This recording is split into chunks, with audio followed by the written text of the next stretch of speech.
We could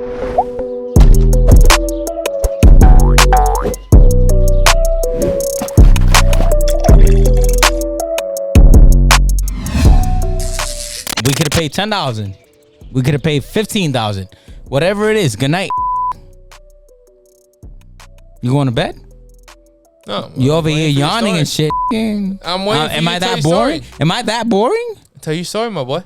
So, let's go back. So, and what is going on, guys? We're back with another episode.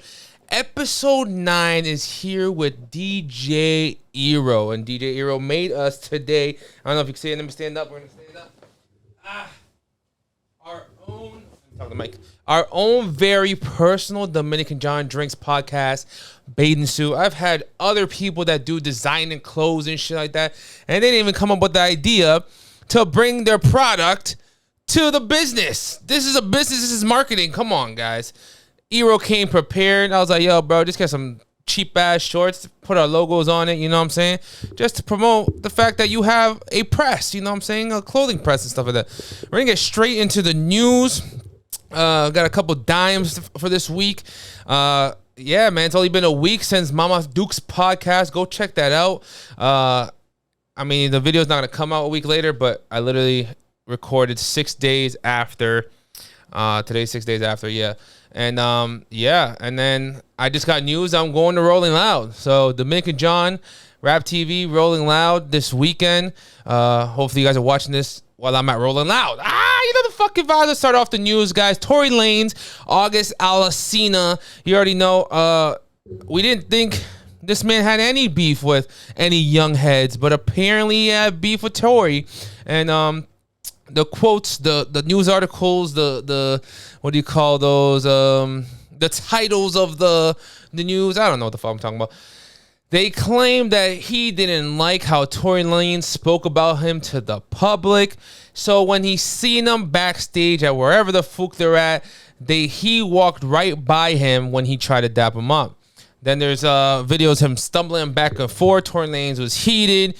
And then there's a post on Instagram that says this 4'11" leprechaun-ass motherfucker. Tory Lanez came back smiling from that same video. Everybody's backstage recording and shit.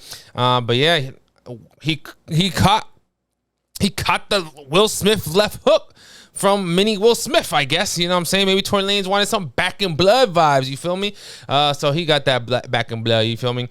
Joe Horn, what the fuck? Oh, shit, that nigga, oh, shit. Oh, my God, what am I doing? Fat Joe. Listen, Fat Joe, guys, I don't know why I just like, well, I was mind fucked for a second. Fat Joe, guys, just said that PNBROCK should have not been killed. Let me say that at first, because what he says is a little bit controversial, where he says, you know, we're blaming everything on the wrong thing. So he empowers people that robs people. He said he used to rob people back in the day. We have a whole PNBROCK segment. We're going to be probably drunk AF at the moment of that segment. Hopefully no one gets emotional or anything like that. Nothing happens like that. But Fat Joe claims that it's okay to rob people. He used to rob people. He understands, but why did he kill him? It's not about the location. It's not about what he was wearing. It's about the man who robbed him. And PNBROCK wearing his chains are okay. Why did he have to shoot him? And that one shot killed a village of families, because there's families in Roscoe eating at the time, watching a man's head get blown off, which is very disrespectful. You didn't just ruin one life, man. You ruined multiple lives. KrisJenner, you already know she's always part of the topic. I think I said it last time. I'm tired of talking about this shit because it's been, I think, 9 shows? So the last 6 to 9 months, I've been talking about KrisJenner every single show. And she's back with another one because there's a photo of Blueface with some black eyes. And the black eye, I don't know if it's from, but he got swung at by KrisJenner's dad. I don't know why. Who knows what's wrong with that family? A few months ago, she beat up the mom and sister of Blueface. Now it shows that Chrisean Rock's dad swung at him first. If I was Chrisean Rock's dad and I met Blueface for the first time, I don't know if it was the first time they met, I would be swinging as well. And, you know, it shows him roughing and rowding up the grandpa. I don't know if security jumped in and roughed and rowed the grandpa as well. And then they go to Instagram stories. Chrisean Rock's like, and she's in front of the situation. And she's like, oh, I don't know what happened to the family reunion. Blueface just swung at my dad or knocked out my dad. And like, I think she thinks his life is a joke, bro. I don't know if their family's tapped. I know they come from bad neighborhoods and bad lifestyle, so I'm guessing their family's tapped. But then again, it's like, why are you guys making life worse or harder for yourselves? And it's ridiculous, you know, what they're doing on the media. It's ridiculous how much in love they are and how much they're kind of ruining their relationship for what? They're ruining their lives for what? Like, in the next couple of years, if you're not together, and I told somebody, bro, if Blueface and or Chrisean Rock, but hopefully Blueface, like I said, survives this relationship and they last or survives the relationship even after the breakup, I don't think she's that crazy, you know, because there are other crazy, you know what I'm saying, like the white girl that killed her boyfriend in Miami and stabbed him multiple times. You never know what's going on in people's lives. But yeah, Blueface says he's her daddy now. She got no more daddy, I guess. Everyone is surprised that Khaby Lame hit $750,000 for a post. Let me explain to you, if you guys know who Adam W is. Adam W says he doesn't go lower than $100,000. He cannot promote his friends' businesses because it won't be worth it in the end, and that he only works for Fortune 500 companies. I have a little family that are creators that have 5 million followers that hit like 25K per gig, per video, per whatever the deal is. $750,000 for the most followed man in the world is probably low. I wouldn't be surprised if Charli D'Amelio was hitting $1 million plus per, and denying a lot of deals. And then I actually heard that their family's starting a whole new trend of makeup and all that good stuff of their own. But Khaby Lame hit $750,000 on one post from a Hollywood something. I don't know what it was. I don't know what it said. I forgot what it said. I reported it earlier. And the people are shocked. You guys need to wake the fuck up, man. This is the most viewed man, most followed man on the platform. Not just here. He's not even from the U.S. So for him to even be most followed on an app like this, where all the U.S. people are watching, the most viewed app in the U.S. since the pandemic. Yes, of course. If fucking Balenciaga, if Amazon, if Netflix, if PlayStation, Xbox, if Poland Spring Water, I don't know, whatever brand that you know, McDonald's, you know what I'm saying, that can afford, he should have his own meal by now, you know what I'm saying? A Khaby Lame meal would go crazy at a McDonald's, at a KFC, at a whatever, I don't know what else, Burger King, and you guys are just sleeping on social media, and it's just a side gig, guys. You know what I'm saying? If he can make $750,000, you should be able to get $75. Whoa, not $75. My bad. $75 per post. And what's $75 per post? Once a day. You know what I'm saying? For 30 days. Yeah. I'm tired of telling you guys. You don't know why I'm a one-man team doing this podcast. You guys don't know why I'm posting 10 to 15 pieces of content on every social media platforms. You guys don't know why I'm on TikTok 24/7. And most of you have your own businesses. Most of you guys have your own clothing designs. Most of you have your own cook up. You guys cook at home or make cupcakes or, you know, do designer. Like, and you guys are not doing marketing. You're not trying to get brand deals from other places. You're not trying to collab with your favorite clothing line or your favorite food store, your favorite. Right now, I'm collabing with Rap TV. I'm going to the fucking Rolling Loud. You know what I'm saying? And they got me a little pump brand deal the other day. So, like, I would have never been able to talk to Little Pump in my life. But their marketing agency, through Rap TV, through the marketing budget, got to me. So I got stories to tell that you guys wouldn't even fucking believe. And now I'm going to Rap TV. Now I'm going to fucking roll out for free. So social media has a lot to offer depending on which route you take. And you guys are sleeping on the opportunity. Let's get to it. 50 Cent is suing a med spa place for claiming or promoting or boosting a post of him in the place or when she met each other to promote her business, where she enhances the ding dong. You know what I'm saying? So basically, the photo that she used was to promote the big slong. You feel me? And now everyone's making, you know, headliners. That's the word I was looking for earlier. Headliners saying that 50 Cent got his pee-pee enhanced. You feel me? So you can't do that. He even posted it himself. I'm sorry. I had to take down this business. He's about to destroy this business, I guess. Let's see what happens in the end. Let's keep you guys updated, because you never know. Bad Baby. She should have been. Oh, I should have added her. This is what I should have talked about in the Queen segment. Double D segment, guys. You guys make it to the end of the podcast. That's where I talk about beautiful women and where they're at today. And Bad Baddie actually got invited to speak at Oxford University. This is a businesswoman. She came from nothing. She came from How About That? Catch Me Outside on that old man's show. I forgot, Dr. Phil's show. That does not define the woman that she is today. Whether her OF, you know, blew her up and she was making $1 million a day for months, that's something else. Whether her rap career, she blew up on her rap career. I'm pretty sure that shit went gold or something. It's somewhere up there. I know she's hitting numbers and she's still an artist right now.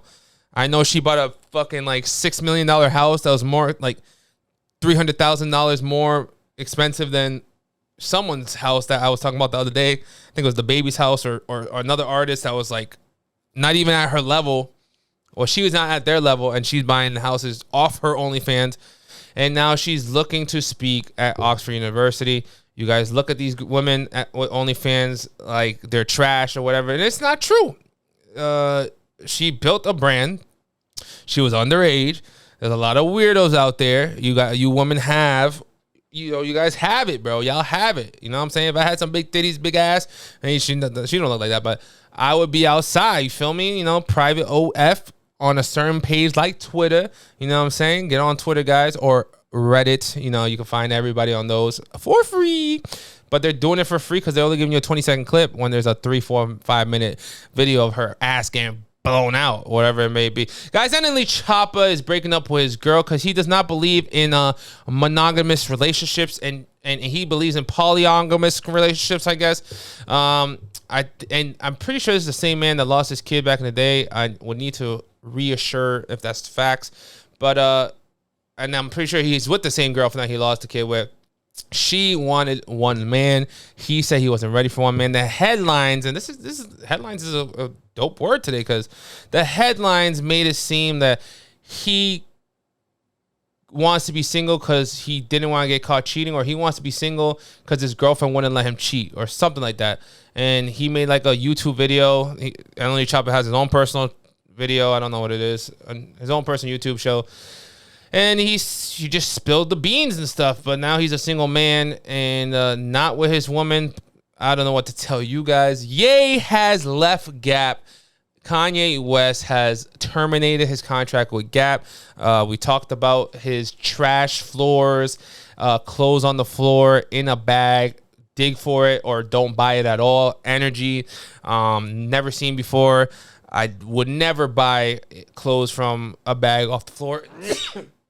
I don't care who it is. I don't care if Jennifer Lopez's sweat is on it. I don't care if Cardi B's pussy juice is on it, bro. Like, there's no reason for me to buy a brand new shirt that's all crumbled up the first day I buy it. And I had to dig through it, which means hundreds of other people's dirty ass fingers and nails, unless there's hand sanitizer in every corner of that little bag.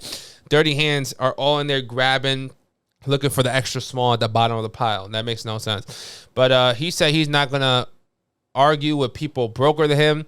He said the Gap had one option to change their life or to blow up or whatever the fuck he tried saying, and he was trying to make the impression that it was him, and they ruined that because he wasn't going to argue with people that are broke with him. That's Kanye West for you, you know what I'm saying? You can't say no to Kanye.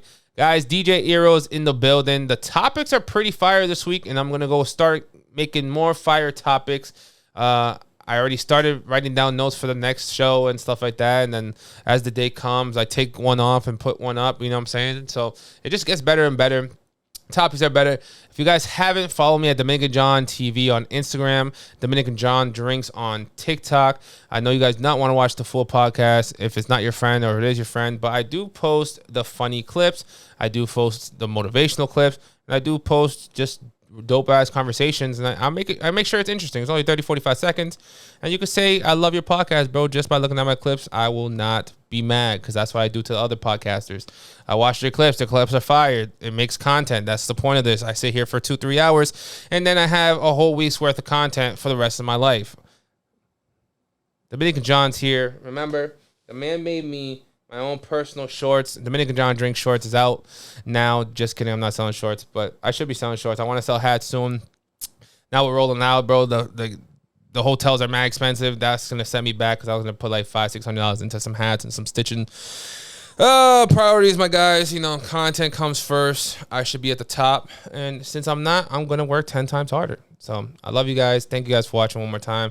Thank you guys for watching just another show. And if you don't, go on that Instagram, go on that TikTok, because they're going to be there for you in clips, in funny, shorter form. I love you. Bye. What is going on, guys? Dominican Jonn. We're back with another one with DeeJayEuro. Now, DeeJayEuro, stand up real quick.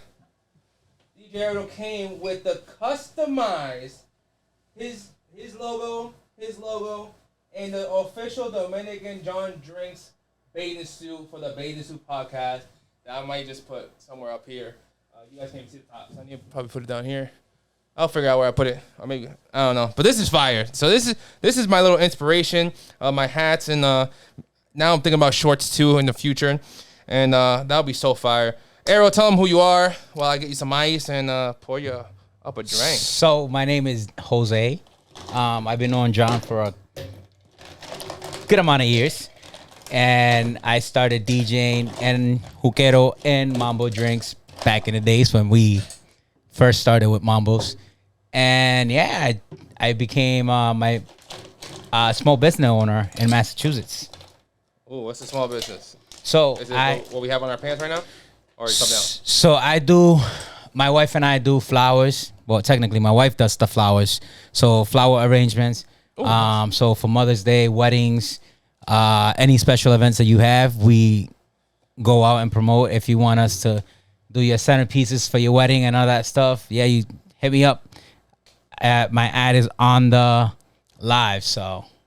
That is on the live. Listen, Aero, present the drink of the night that you decided to choose on this beautiful day. So I told Jonn that I wanted some Casamigos with passion fruit. If you haven't tried it, definitely tell you to try it out. Bomb.com. Passion fruit, anything is fire. Think so? With passion fruit? You think so? Like the best mix. You know what's wrong with passion fruit though? That it's not strong enough to like hold down like a lot of liquors. So like it's fucking deadly. So you might die. But besides Casamigos, drink of the night for you when you go out on a regular daily basis. Let's take this. Cheers, and then tell me what you got for me. Bow. Cheers.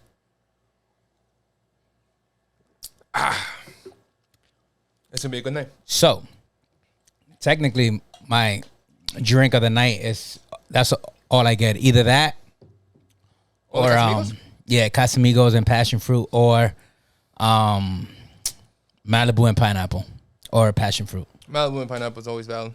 We did a Blue Hawaiian. That's the only drink I used to make back in the day. I don't know if you remember. Mm-hmm. But when you was a bartender? Yeah, when I was a bartender. Hey, you looking at me? The bartender. Okay. You already making a mess? Did I? No. I forced it. Oh, yeah, my shot cup drop. Put that down. Cap right there. Let you finish. Taste your drink. Make sure it's not too strong. Because we have a podcast, bro. Listen, everybody. DeeJayEuro. This motherfucker got 174 votes in 23 hours on the top, because I was switching back and forth to make sure who wins. And if they were tied at the moment of the moment, it would be the next vote. Did you thank the person? You didn't thank the person, did you? No, because I haven't seen them. So when I see them on Sunday, I'll let them know. Thank you. Okay. I thought you had something like a message like, yo, thank you so much. Like, no. So it's funny because afterwards, I wasn't friend with half of the people that voted for me, because they're all softball friends. So I'm like, I don't really ask if anybody. I don't be at the fields like that unless I'm playing. Yeah. So I'll go home and then I go play if I have to go play. But when I was there and he was like, and I was kept seeing that it was right there, I was like, yo, I need more votes. So I was telling everyone at the field, you have Instagram? Let me vote for myself. Let me vote for myself. Oh, so you would take their phone and vote? Well, they didn't know how to spell your name. So I'm like, yeah, that's how I was going to ask you. Did you put your name or? I'm like telling them, I'm like, yo, DominicanJonn TV. And they were like, what? I was like, just give me your phone and I'll look for it. Because I'm tired of telling people the same thing over and over again. So I was like, I just grabbed the phone and I started voting for myself. So you did word of mouth promo. Wow. And a lot of word of mouth promo DMs. is definitely and DMs. I send a lot of DMs. But the in-person telling people or taking their phone is way more effective than, hey, can you guys vote for me? And then they'll see it like 12 hours later. So to be honest, I think for me, a little bit of both worked. I did get a lot of those that have not read the message yet. So, and I did get a lot of those that did read the message and was like, I got you. And they went in and voted. And they told me right afterwards, like, oh yeah, here, I did it for you. I got you, bro. Thank you. And and every time anybody said that they voted for me, I said, thank you. I appreciate you. Everyone's vote matters. So at the end of the day, it did matter. Everyone votes doesn't matter, especially in the game that you guys were playing. So the last person was Fidel and this guy from Boston that I met, and they were like at 89, 80 or 89, something like that, 80s, 90s, and same thing. I was like, yo, that's crazy. I was like, yeah, bro. I even told him, I was like, bro, I would never, ever get that many fucking views or votes at all. And he's like, really? I'm like, yeah, bro, because you would have to like actually force people to vote for you. But you guys did 173 and 174. But it's not forcing anybody. It's mean like if I haven't talked to you in like 6 months and you're like, hey man, can you vote for me? Most people are like, I haven't talked to this guy in 6 months. Why would I vote for him? But it's just a fucking button. But that's the thing. I didn't go for those people that I didn't talk to in a while. Yeah. I went for those people that I were around or that I speak to, not on a daily, but I speak to here and there. You know what I'm saying? So it's like, but I don't even have 100 friends, bro, to be saying shit like that. I don't have 100 friends. That's what I'm saying. People I've actively still talked to, and yeah, that one. Huh? You said the people that you actually still talk to lately and all that stuff. Yeah. So like or the people that I see around at softball fields. Yeah. So I sent like I'm in like 7 different group chats of like softball. Yeah. So I copied the link and I send it to all my group chats and I was like, yo, vote for me. Or I even posted it in page that are softball related. So like that people can go in and vote. So I think that's what helped me the most. Anything else you want to say before we get started? Make sure you go follow my business. Or I'll follow you guys back. So anybody that follows, it's Productions by Rose, LLC. Instagram, Facebook, MySpace, Twitter, Snapchat. So I have Instagram and TikTok. I don't have any Facebook and I don't have any Twitter yet. But we are working on our website, so our website will be up soon. So nice. Ready? Listen, my boy, down in the DMs is any topic of fan mentions or any gossip and rumors mentioned on social media so that we can speak about it. And we were already talking about one of the topics a little earlier, and I said, shut the fuck up so we could talk about the fucking topic on the motherfucking podcast. You feel me? So I'm going to read the tweet. The tweet is from 9-9. So 9-9 was like 5 days ago. Oh, so this is all recent. 6 days ago. Yeah, okay. So this is all recent then. I might be capping. But I seen this on Twitter. No one in the world seen this. Twitter was going viral first. And then the last couple of days, it's on like Shade Room and WorldStar and Facebook and every other platform. So like everyone is listening to it now. But I think this guy right here, shout out to this guy. He's going to be in the photo. But this guy, I'm pretty sure, was probably watching it live. He's probably from that area. And let's read the tweet. I don't know if the tweet tells that much information, but the video is reckless. So we got, this is shocking. Orland Park, Chicago, Illinois Republican Mayor Keith warns us of a disaster ahead from Illinois HouseBill. So this is an Illinois bill, but this is a different mayor from somewhere else talking about a different place, I guess, which goes into effect January 1st, 2023. Shocking how the Democrats are pushing death on American citizens. So just by that statement, you said you already know about this, so should we just watch the video? Or do you want to make a comment right now? We can watch the video. Okay, let's watch the video, because the video is where we need to get into the combo. Let's put the volume up a little bit. 50. And let's see what we got. The following things will go into effect, and people need to be aware of this. It abolishes cash bail for almost every offense. This includes, but isn't limited to, kidnapping, armed robbery, second-degree murder, drug-induced homicide, aggravated DUI, threatening a public official, and aggravated fleeing and eluding. Offenders released on electronic monitoring have to be in violation for 48 hours before law enforcement can act. That one's crazy. They could almost drive to Alaska before we can even look for them. It denies victims their constitutional rights. And keep this in mind, businesses and homeowners. Officers will no longer be able to remove trespassers from your residence or your businesses. Someone could decide to live in your shed, and all we can do and you is can't give them do a nothing. ticket. You have to decide what level of force is required to remove them and whether or not it's legal. This is a massive threat to the residents of Orland Park, Cook County, and Illinois. That man said you could decide whether it's not it's legal, which means you can't take them out because it still will get arrested at the point. Give me a comment on this, and then I'm gonna ask you the first question. So to be honest, when I first I seen this right before, a couple days before you send me anything, and when I saw that you had that on the list, I was like, oh man, this is gonna be fun. Because when I first heard everything that he said, a couple of the things that technically stood with me was that kidnapping, second degree murder. Bro, you could commit murder, and you're gonna get a slap in the hand. Bro, that's insane. I wonder how many people are already planning or plotting on something that they're gonna do to someone that they don't like or whatever it is. And I wanted to defund the police, and this is what you guys get. So, question is, if the purge started today, because that's what the tweet is about. Everyone's talking about this is the purge. What are you doing? Are you going to, like you said, are you plotting? Are you going to a jewelry store stealing some shit? Are you, protecting your family and locking yourself in? Are you buying yourself shotguns and shit? What's going on? Bro, to be honest, I've been telling my wife to go get her gun license. Do you have one? No, I don't. Oh, okay. But I've been telling my wife to do so. Because we know, just to have one at the home, or for her to just carry? to have one at home. We know someone that gives the classes out in Methuen. Yeah. So we have that one person that we can go to that she will take the classes, and at the end of the day, we know for a fact that she's gonna get the license. And you'll be locked in. So, what did she say? Who, him? Oh, he tells my wife. Her. She doesn't want to. She doesn't want to because she's not a violence person. I'm like, you don't have to be a violence person to have one.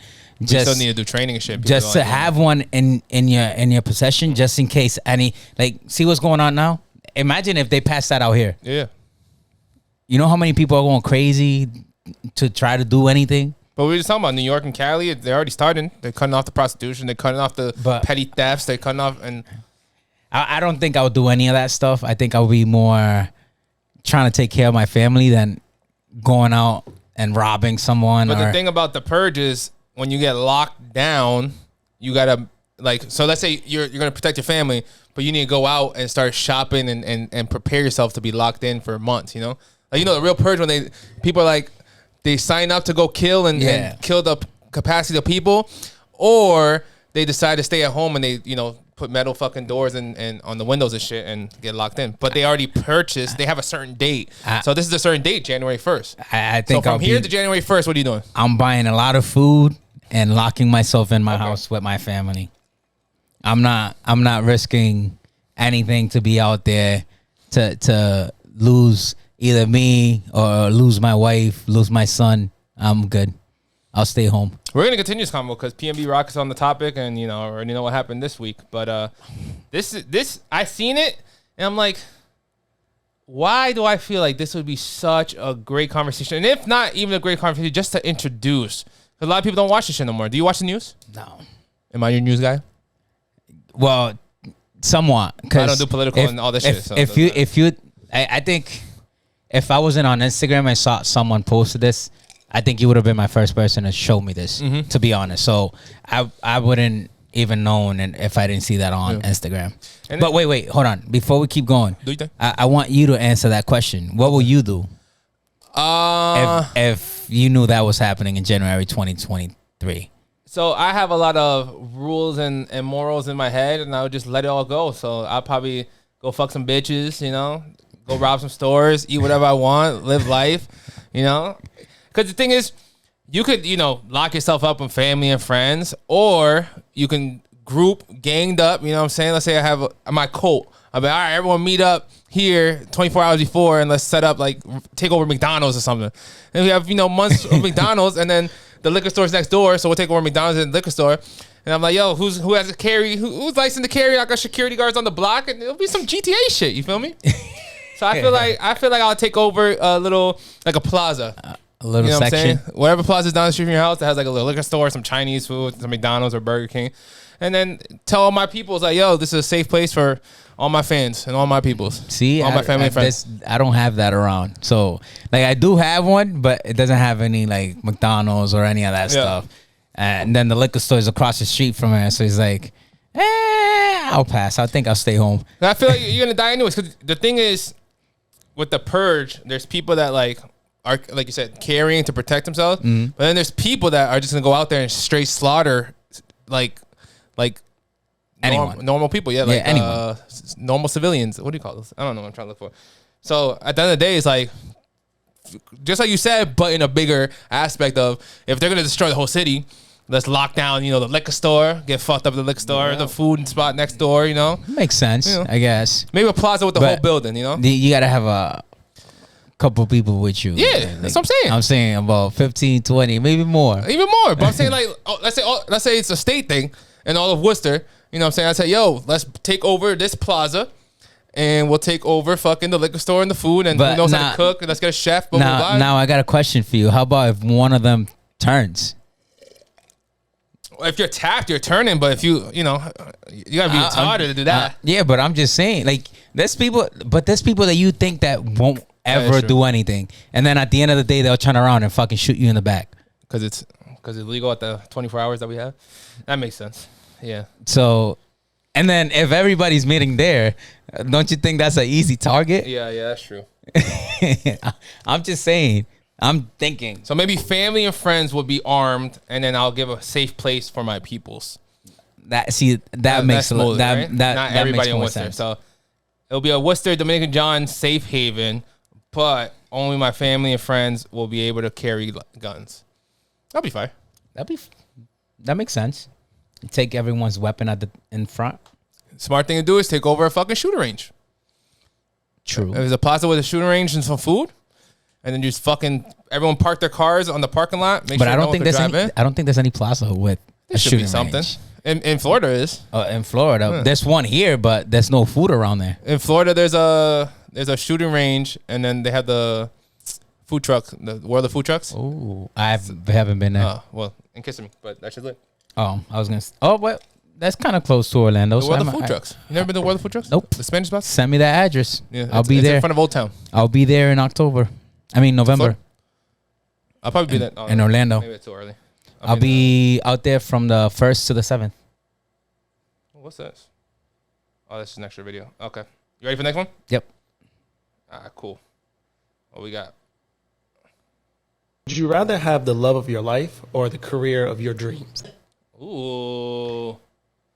Would you rather have the love of your life or the career of your dreams? And be honest, my friend, because I am on my career dreams lifestyle right now. You know what's funny? When I read this, I was like, damn, that's a good fucking question. It is a good question. Um, Career of your dreams. and What is the career of your dreams before? So I know you're capping.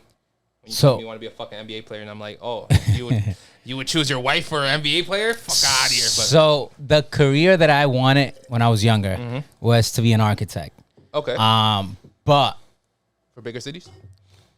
Or it changed for me afterwards. So when I was 16, 17, I started working at the youth center and as a youth staff, and I actually wanted to work with kids, work with like young adults, and try to guide them into a better path, right? And you see me working with kids. You I'm doing it right now. You volunteer when I was at the LEI working, and you came to some of the programs. Oh yeah. For the most shoots? Yeah. The Big Brother program and shit? So I think for me, I think I will go with the love of my life, because at the end of the day, I think she's gonna push me to do what I want to do at the end of the day. So it'll balance your dream out. career, but your next motivational. Yeah. So it'll balance out for me. So like when my wife and I decided to start our own business, you know, it was something that I wanted to do. You know, the t-shirts, doing sweaters, doing tumbler mugs, shadow boxes, all that stuff. You know, it helped because she pushed me to do it, and she helped. It wasn't like I was doing it by myself. Everything by yourself, yep. So like I'm doing everything by myself. yeah, but you know, it takes time to find that right person to push you to do what you love. Fuck to all do. you guys. I don't need nobody. Fuck everybody. But keep going, my bad. But sometimes you don't need nobody. All right, thank you. I'm just saying, like sometimes it takes time for you to go out there and find somebody, or sometimes it's not the right time for you. You know, so I think everybody has their own time. Your time will come, and once you find that right person that pushes you to do what you love to do, which is this, you're gonna be like, all right, what's up? Like, when can we go out on a date or something? So, like, for everybody, for me, like I said, it's gonna be the love of my life. Yep. So, I tell people all the time, I'm like, I want someone in like kind of in this industry, or just have a mindset of like not working the 9 to 5 their whole life, or going to school their whole life, like trying to figure out something that we could sit at home, make money, and then go travel. yeah, that's what it is. Go walk down the street and go. But this is the reason why I love my small business, because even though it's just me and my wife and her mom right now doing all the work, at the end of the day, you know, once it grows bigger and gets higher up, you know, we're gonna hire people to do what we need to do, and we can be out and travel and do all the stuff that we haven't done yet. But even with small businesses, like you won't have to work so hard on a full time because you're already making side cash, or starting to flow in a different revenue of money, which no one wants to do. And they wait till they're 30, 40, which is not bad. You know, you don't have the age don't matter. I'll be 35. I'm which is not bad. The age don't matter. But the point of, let's say you probably worked 9 to 5 last decade. I'm still working my 9 to 5. I'm saying like only. Like, yeah. Oh, well, you were a DJ too. But even that, so you were doing the 9 to 5 and DJing. That's extra cash that most people weren't getting. Because they didn't want to learn how to DJ and buy a fucking mixer and, you know, do the minimum or make your way up to the top. But you know what's funny? Even when I was DJing, there was a lot of people that came up to me like, oh, yo, can you teach me how to DJ? I'm like, yeah, sure. Just inbox me. Hit me up. Ask me how many of them hit me up and inbox me. None of them. They never do. I'm on that same status. And, you know, I'm not gonna throw anybody out there, but Caveman Productions, you know, it was one of them. DJ? He was one of them. He told me that he wanted to do it, but he never like did anything about it. That's funny. Well, according now, supposedly he's been doing a little DJing here and there, but I don't know if he has any equipment or any of that stuff. But that's kind of, I was, you know what, I was happy for Waskar. Not that he was a good DJ or anything, but he actually tried. He'd be like, yo, sit down for an hour. I give it to him. Yeah. He tried. He tried. But I don't want to talk about him. That's fine.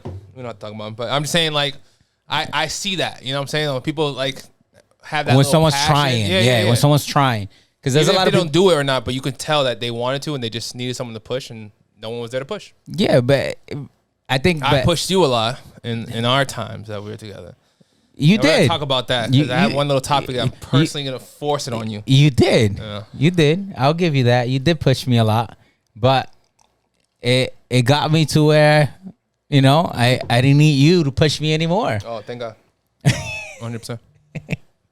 But I got one topic that you won't even know it's the topic, but I'm gonna fucking put you on the spot with it. You know what I'm talking about? Let me get drunk. Yeah, definitely. It's like 4 topics from here. So a couple. If you finish that cup, and we make another one. I'll probably make you make another cup or take a shot before the topic. I'm an OD. I'll make another cup. Let's see. All right, ready for the next one? Yep. That men sacrifice their happiness a lot for women in relationships. So there's a second part to this. If you know your answer, we don't gotta go to the second part. Or if you want time to think, I'll let you hear what another man has to say. It was smooth. Do you want to hear the question one more time? Nah, I want to hear what the other guy. I have an answer, but I want to hear what the other guy wants to say. Okay. He said the basics, but I kept the video. I was like, let me keep the video just so he has another mansplaining perspective before he mansplains the people that are going to be watching when you mansplain them. All right, go ahead. All right. I want to hear the second part.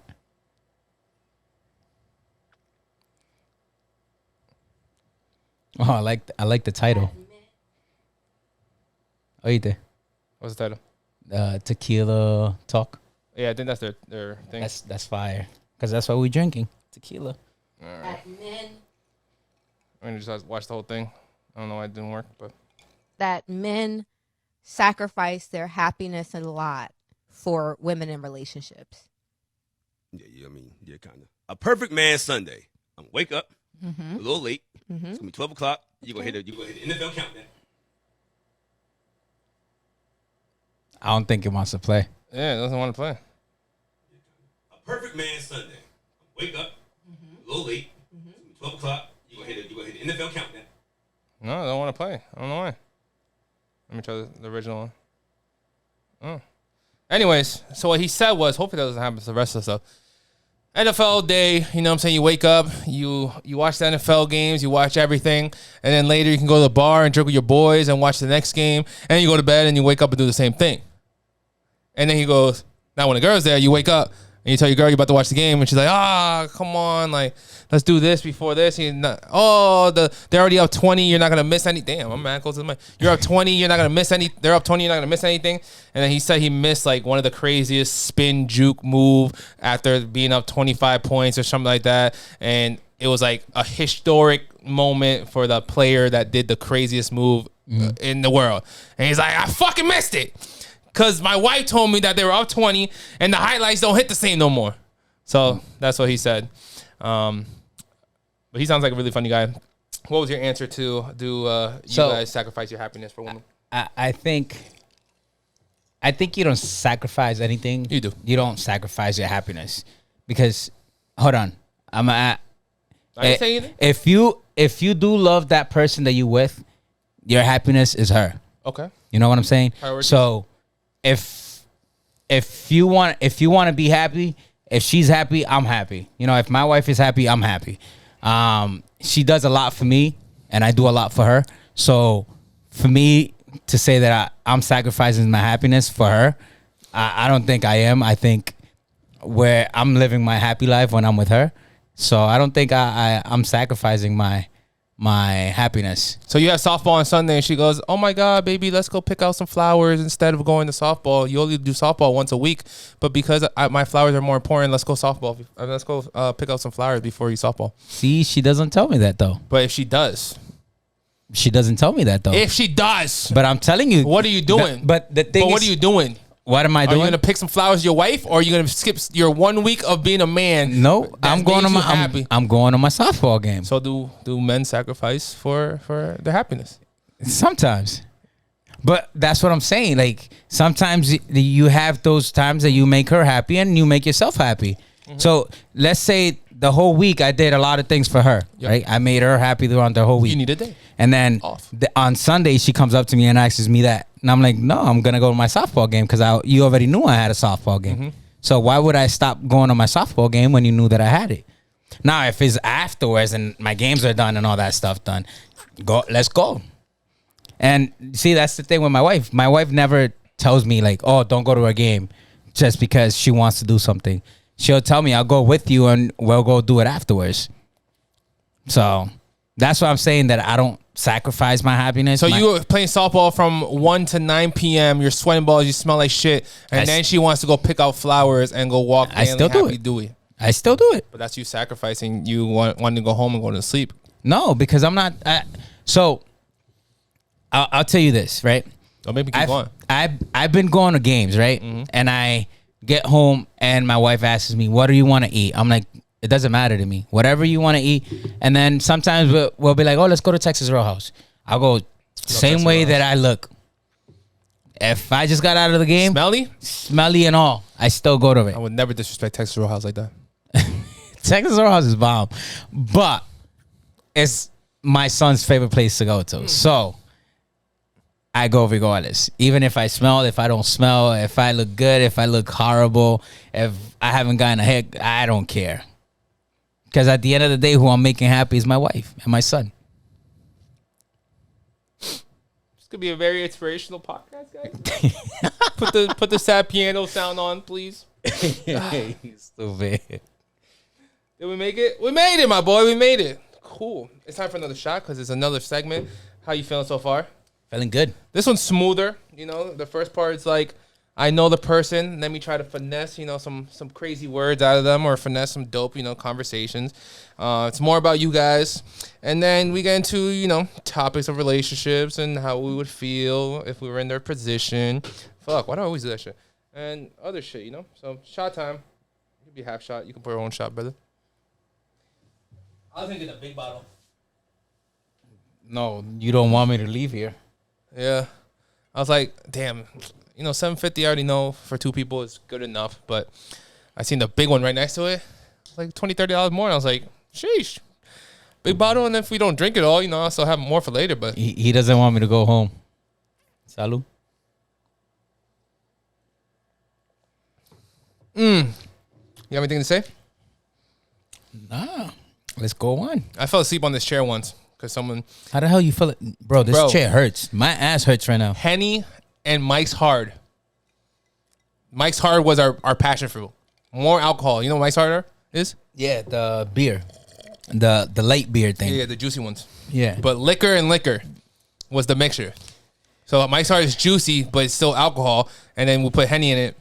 When did I do that? Not with Mike Hart's. I did it with Coronas. Henny and Corona? Yeah, bro. It was my 23rd birthday, and I was fucked up. Bro, they found me in a park sleeping. Wait, you were drinking Coronas and drinking Henny? Yeah. No, I'm talking about... Like, I was taking shots of Henny and No, I'm talking about... washing it down with Corona. I'm talking about mixies. No. It's the same thing. You're still washing it down. I was still washing it down with a Corona. And then I was smoking... What were you smoking? Something that we can't say on this podcast. Okay. Just making sure. Make sure we know what you were smoking, sir. So, but yeah, bro, they told me they found me in a park, sleeping on a bench. On a bench, I was knocked the hell out, and they woke me up and took me in the house. When I was on the second floor, I started going off, like, everywhere. Still lightweight? Huh? Still lightweight? I don't drink like that, so I'm surprised I'm drinking over here with you. You chose this. I don't know why you said tequila. I thought you were gonna say something juicy. Soft. I was gonna say Malibu, and then I was like, you know what? Fuck it. Let's just go with the Casamigo because I saw the Casamigo in my house. So I was like, fuck it. You know who's drinking that Casamigo with me? Who? Caveman and Jody. At your house? Mm-hmm. Where's Jody at? He's still out here? He's on his way to Chicago right now. Well, he still lives out here? He should be in Chicago. Yeah, same place. Okay. He owns the house. All right, just making sure. He's been owning the house for That's what I thought. 7-8 years now. Who still lives there now? His mom in his house. Yeah. So he has Harvey and Harvey still lives there? Yeah, and Will. All right, my boy. Doggy down segment, my boy. We're talking about relationships of the week and who flopped. Explain the story and feeding my opinion or asking my guests about their opinion and what they would do in this situation. You ready for this? I've been reading about that one. The first one. Explícame. Why am I a mess? Oh, because people are sending me videos. I'm done. All right, cool. So, we're going to start off with, and hopefully the videos are working, because if the video's not working, I'm going to be tight. KrisJenner was on, what's she on? The late show with the chubby blonde dude that does the car singing things. Yeah, You know what I'm talking about? yeah, I know exactly who you're talking about. Okay, just making sure. He messed around with Kevin Hart and all them. Yeah, I know what you're talking about. So they did a lie detector test on her. on Grandma Jenner. Yeah, the wifey's calling you. Yeah. I'll answer that later. Anyways, so they did a lie detector test, and the topic before was that she knew about this S tapes. Make sure you say S tapes. Cool. And so they did it on a live show. So this is what happened. Did you help Kim release her sex tape? It's okay. No. True. Of course it's true. Of course it's true. All right. You see her face though? Oh yeah, she was scared shitless. But her daughter seen the question before, and was like, "Whoa!" But you know what those lie detectors? If you train to just like to settle down your heartbeat breath. and all that stuff. Yeah. You can get away with it. No, I never did.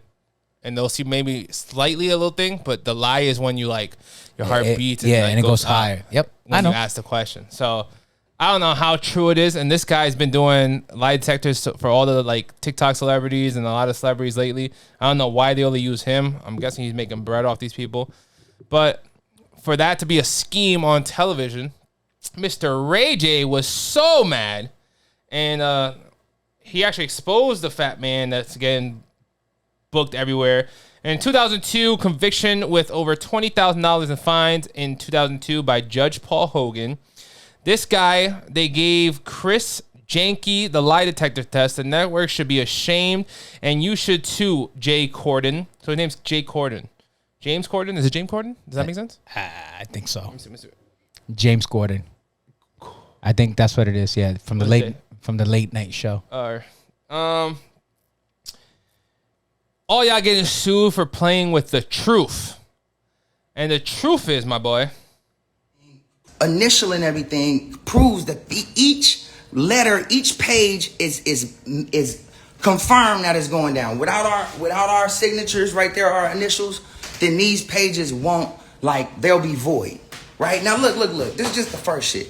Now, there's no way I could use Kim Kardashian's name in this contract if she wasn't a part of it. This is light. What do you think about the whole situation? What's going on right now in your head? When I first saw this, I was like, is this going back up again? Like, this is old. There's more tapes. So that's what's going on. No, I know that. I kind of figured that now after I heard of it, because I was When did you hear about this? Oof. So the first time I heard about it, or the last time I heard about it? Because he exposed them the other day, and then Kanye got the computer from back in the day. And so the first time I heard about it years ago. I think I was in high school when I first heard about it. Maybe a little.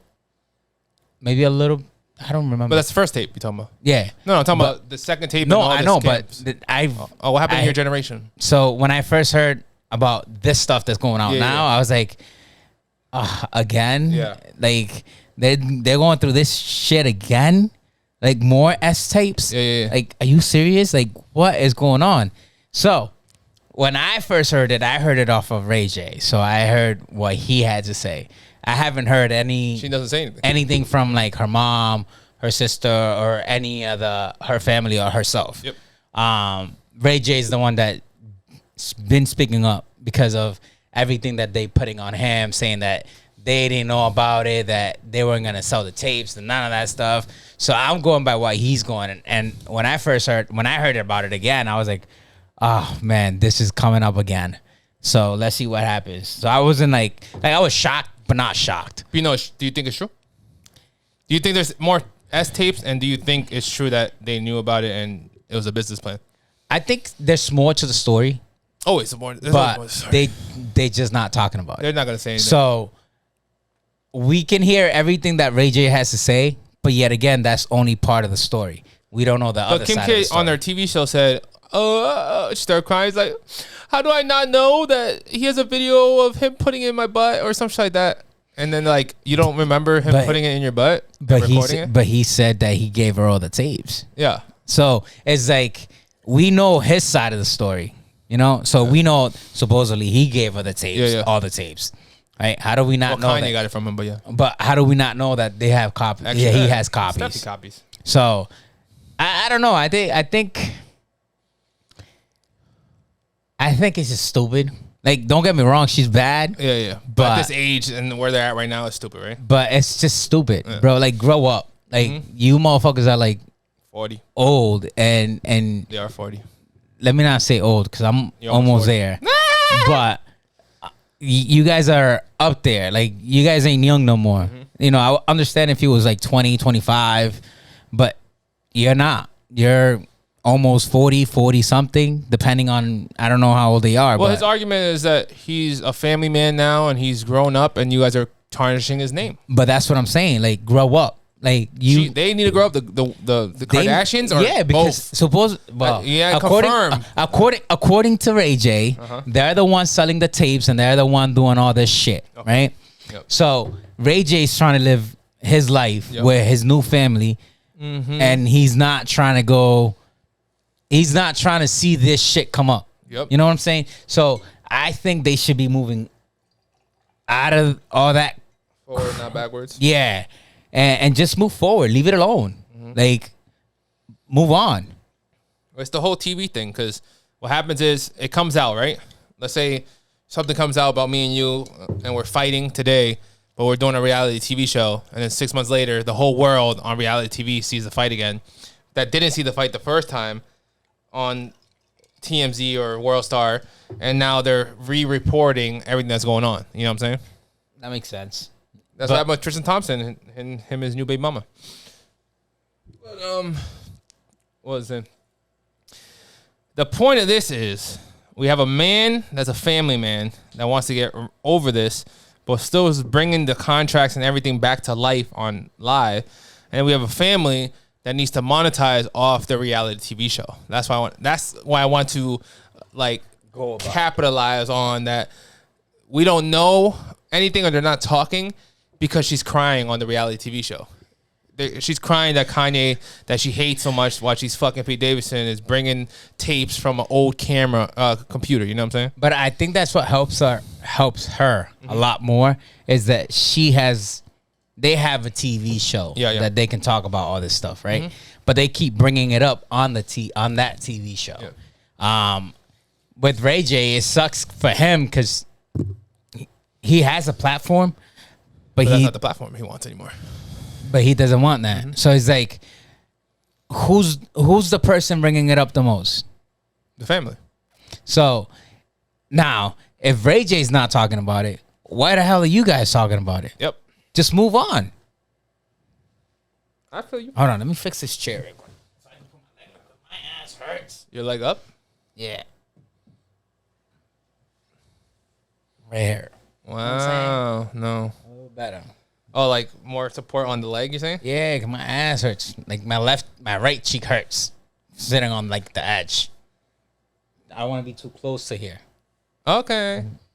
Anyways, are you ready for this one? You got sign on your forehead. What is it? I don't know. It's like a black thing? Yeah. Okay. Listen, my boy. This is the one I'm talking about.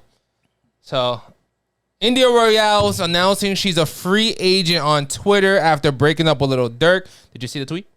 I didn't. So this is the one I'm referring to you about. But let's talk about the topic first, and we're gonna get to you. All right? You know what I'm talking about? No. All right, cool. So Did you make another drink? You did. It's gonna be new for me. I made another drink. Want to take another shot before this one? Nah, let's get going. Me either. All right, we're gonna take another shot before the next topic. She unfollowed LilDurk. Actually, let me start over. So, IndiaRoyale tweeted, "I'm a free agent. LilDurk and her broke up." Then she unfollowed LilDurk. LilDurk has not responded during the time that she unfollowed him. And then a day later was like, "That pussy's mine forever. Welcome to death row, bitch." So listen, from the beginning, what do you think about women? And don't go crazy because they will come and attack you, my boy. What do you think about women that break up with their man and the first second they go tweet, "I'm a free agent"? So to be honest, I'll be honest. If his dick game was that great, she gonna be back home. She's gonna be back soon? Hell yeah. You believe it? Hell yeah. All right. I'm not saying, you know. So she's just capping right now, just acting a fool so he can get jealous and she's coming back? To be honest, sometimes girls just do that for either attention or they just do it because they know they're going to go back. But they just want to put it out there. And make sure. That they were single for a couple minutes or a couple hours. So people or can a DM day. So people can DM. Start acting up. Yeah. So at the end of the day, if that's the right person for that person, they're going to come back. It's just like he said on his tweet, on his story or whatever it was that he posted. Puts him out forever? So I think it's cap. So I think she'll be back. All right. So that's the woman's perspective. Now the man's perspective is, and then he deactivated his Instagram. So I'm thinking he's taking an L right now. But he said that pussy's mine forever. Welcome to death row, B. What do you think this is toxic? Or do you think they broke up for some dumb shit and that he knows for a fact she's coming back? She's just acting up. Or is this just toxic and he's a dickhead and he probably did something stupid? To be honest, sometimes they're both toxic. Oh, yeah. And it depends on what they broke up on. You know what I'm saying? That's what I'm saying. We don't know anything. But that's what I'm saying. We don't know. We have no idea on what they broke up. Yep. It could have been that he cheated. Yep. He had a booty call and, you know, she caught him lacking or whatever it is. Or she might have gotten caught cheating. Either or. Regardless of the fact, we have no idea what's going on. But all I can say is if, like I said earlier, if that dick is right, she gonna be right back. I should have gave you the blue jeans. I'm the blue face topics because that's what we talk about. KrisJenner rocking blue face, the same shit.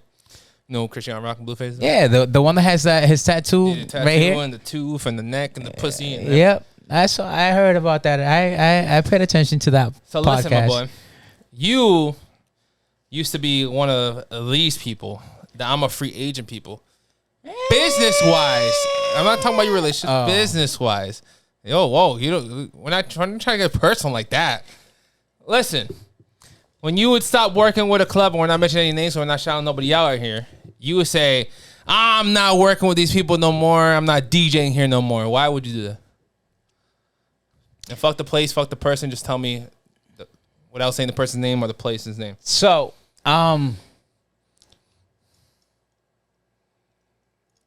I just did that, to be honest, to a club. And recently? Yeah. Oh, yeah? And I'm going back again. Oh, so no names. Damn, then you're fucking up. So I thought you were going to be like, you're still doing it and you're keeping your word. That's valid. But I honestly want to know. But this is why I'm going back. So the first time I did it, I didn't get paid what I wanted to get paid. They paid me what they wanted to pay me. So I told them, I was like, the only way that I'll go back is if I get paid what I'm asking. I'm not going back for the amount of money that you gave me for the amount of hours that I worked. That's not happening again. And when I told them that, they said, okay. So when they said, okay, I was like, all right. So that means you're going to pay me what I want? And they were like, yeah. So I was like, all right, I'll go back. I'll DJ. But when did you leave? That night that they paid you less? Yeah. And then said, I'm not working with these motherfuckers anymore? And then you talked to them after, or they talked to you after they seen the post? So, no, I didn't post anything. Okay. I was there and I told them straight up. Yeah. I was like, don't ever hit me up. And yeah, then 3 days later, they hit me up asking if I wanted to DJ. And I said, yeah, it depends. It depends how much you're going to pay me. Double your price. That's what I technically, I didn't do double my price. I put it up more, but. A little 1,500 makes a difference. But it's better than. But why do you do it? Why do you I'm a free agent tweet? So, because I really want me. So before you say that, like people like it's like, why do you leave a review at a restaurant? I personally would just never go back to the restaurant, and I feel like I should let people know, don't go to this restaurant because it's trash. But you lost me as a customer. I'm just never coming back. Whether you guys know that's important or not important, it's probably not important. But maybe 1,000 other people are feeling the same way, and they're just never gonna come back. So I got a question before I answer that, right? Yeah. So, when you go to a place that you enjoy, Yeah. how many people do you tell? Everybody. And the other way share it. around. Now the other way around. How many people do you? Nobody. But if you're not But everyone telling, needs to experience it themselves. but sometimes you're not saying anything is saying a lot. You know what I'm saying? Yeah. So I've gone to restaurants and I told my wife I'm not going back there again. Okay. And asked me if I've gone back. Never. Yeah. And they're right there next to my house. So it's like if Does she think you're overreacting, or No, what is she on? knows. Okay, she knows So, what happened. Yeah. So but she would still go back, or you just said we're not going back. I'll tell you what happened. Yeah. Right, we went to I think it was TGI Friday, the one it was by my house, and we got there. Right, we ordered a drink. Our food got there before our drink got there. Right, that's one thing. Then the next thing was our food got there and we had no utensils. If we didn't say anything about our utensils, we would have never gotten any because they didn't even came back and check us out. Yeah. They just, oh, you guys all set? Yeah, okay, thank you. So I wasn't gonna say anything. I swear to God, I was. Maybe they were understaffed because this is the pandemic. There was no one there. Okay, just making sure. So I'm like, I told my wife, I'm like, I'm not gonna say anything. I'm gonna let them sit and see how long it's gonna take for them to notice that we have no utensils to eat our food with. Yeah. Bro, it took about 20 minutes for them to realize that we had no utensils. And I was like, I'm not. Did she come back and was like, how's your food? And you still haven't touched your food, or what? So she came back and she was like, oh, how's everything going? I was like, I looked and I looked down to my table. I was like, I didn't say anything. My wife was like, oh, it'll be good if we had utensils. And I was like, babe, why you said anything? Like, this is stupid. Like, I shouldn't be asking for my utensils when Did you tip? No. Thank God. Okay. Listen, if you take care of us, we went to Texas Roadhouse last week, I think it was. Right? The dude that took care of us was fucking amazing. He came up, he was like, yo, how you guys doing? He made sure everything that we had was taken care of. Right? Came back when my soda was low. He was like, you want another soda? I'm like, right now, no. Right? I had a cup of water. So I'm like, right now I'm all set. Thank you. And I take that into consideration. When I'm tipping you, I'm going to tip you good if you're taking care of me or my wife or whoever it is that we're with. Right? So when we saw that, I was going to give him a $20 bill. My wife was like, nah, give him 40. We're getting a $40 bill on a $50 tab. So imagine. So if you take care of me, I'm going to take care of you. Yeah. So the more you check up on us, the more you look and you say, oh, you guys all said, do you guys need anything? The smallest thing count. I don't care what it is. If you're busy, I get it. You know, but if you come once every 15 minutes, that gives you time to at least go to every table and ask if they're okay. If they didn't need anything, come back to us and ask if we need anything. But, you know, that's one of my examples. He was fucking amazing. You know, and that's why we tip good. But going back to that subject of free agent, I don't know why I did it. I think 'cause I was mad, and it was my first reaction. Yeah. So the thing I didn't do, it was take it in and like process it. I just reacted right off of it. You know, and I think what made it worse was the phone call that I got when I got the money, trying to like say that I didn't do what I needed to do. You know what I'm saying? So it wasn't a they phone cut you call short the first time. Yeah. So it wasn't like a phone call that I got saying, "Oh, you did a great job," or no. It was like, "Oh, it was a this type of night, and you're doing this, da da da." But are you there? The person wasn't even in the club. He was just in the commentaries? No, he wasn't in the club. He was. I'm saying he's in the commentaries after. Yeah. Like that. Yeah. All right. But I was like, you know what? I was like, whatever. It is what it is. I had a drink, so it wasn't like I was drunk. So I'll say I overreacted. Yeah. Because I couldn't like, oh, listen, this is not what I charge. You know, I could have sat down and spoke to him in a different way instead of me reacting like, oh, nah, I'm not coming back to this club or whatever it is, the deal, right? But at the end of the day, for me, money talks. If you're paying me more, I'm taking it. So back to your food industry thing. Is there levels? So when I'm talking about reviews and tips and stuff, if you go to like McDonald's and Burger King, I'm hoping you're not leaving a review, right? No. But if you're going to like a TGI Fridays, Texas Roadhouse, household name like fucking Olive Garden, Red Robin, shit like that, you should.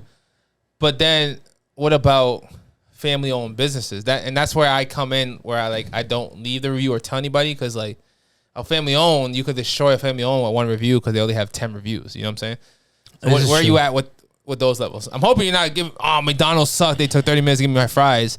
Bitch, we know. We go to McDonald's to get $2 fries. Like, you know what I'm saying? Like, don't be commenting on McDonald's fucking fries. Yeah. If you're at a fast food restaurant. But if you're at a chain restaurant, worldwide restaurant, destroy the shit out of them because they're worldwide. They're in every single state.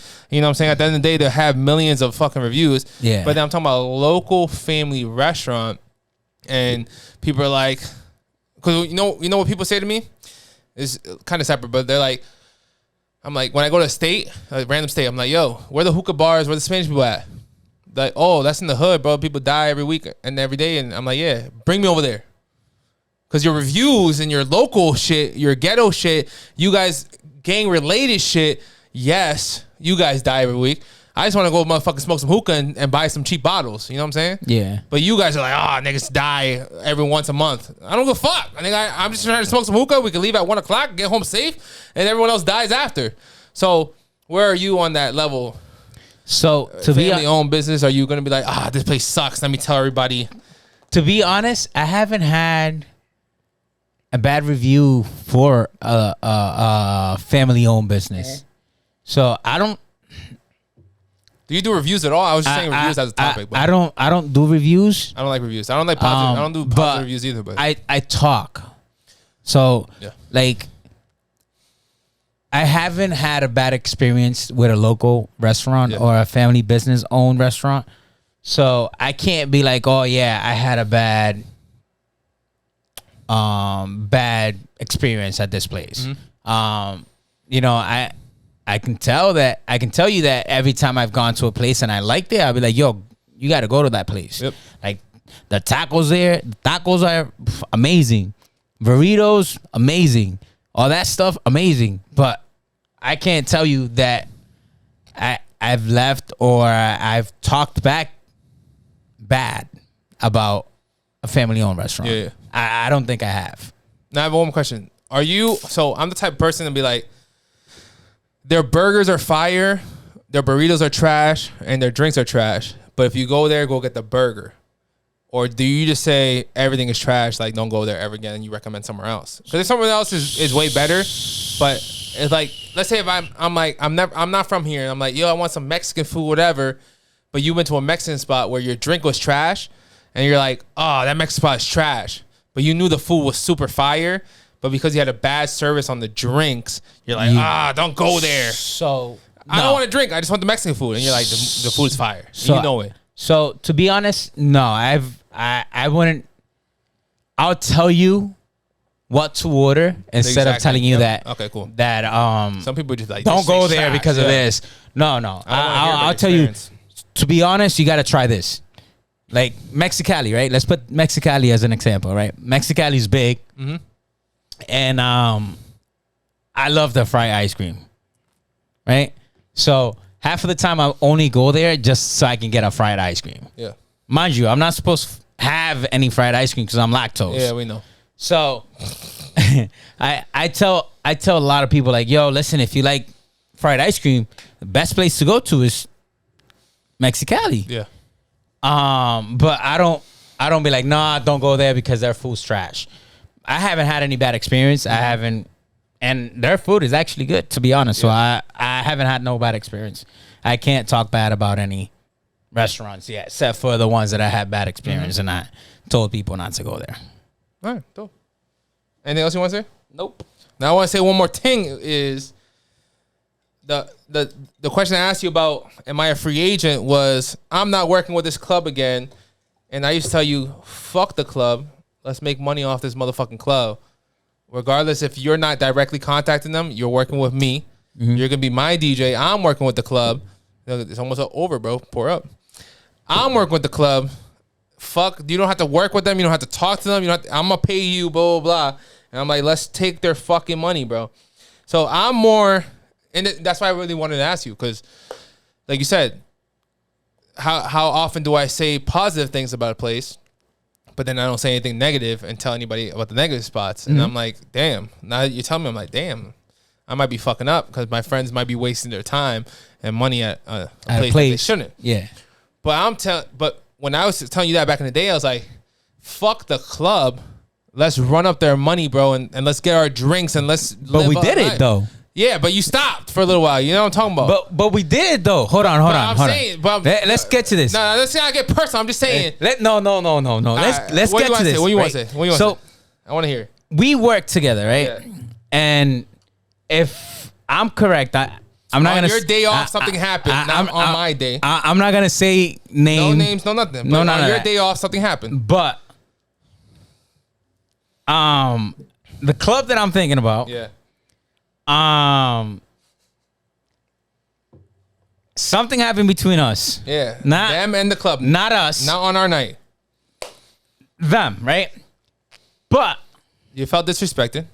Something happened that I didn't like, and I told you. Fuck this place. And then I was like, I'm not coming back. And then I came back. Yeah. Did I DJ? Yeah. For you. Yeah. But not for the place. Exactly. But I'll go back with you. But I'm saying I'm working with that's what I'm you. saying. That's what I'm not working with anybody else but you. I'm a free agent exactly. to you. Exactly. Okay. I'm not a free agent to the club. Now, if the club wants to book me, I'm gonna say no. Now, if you're working at the club and you're doing other promotion, we're getting the people there. Yep. We're splitting whatever it is that we're splitting, the door, whatever. We're getting a percentage, whatever it is. Yep. At the end of the day, it's us two. Exactly. It's not us and the club. Yep. It's us two.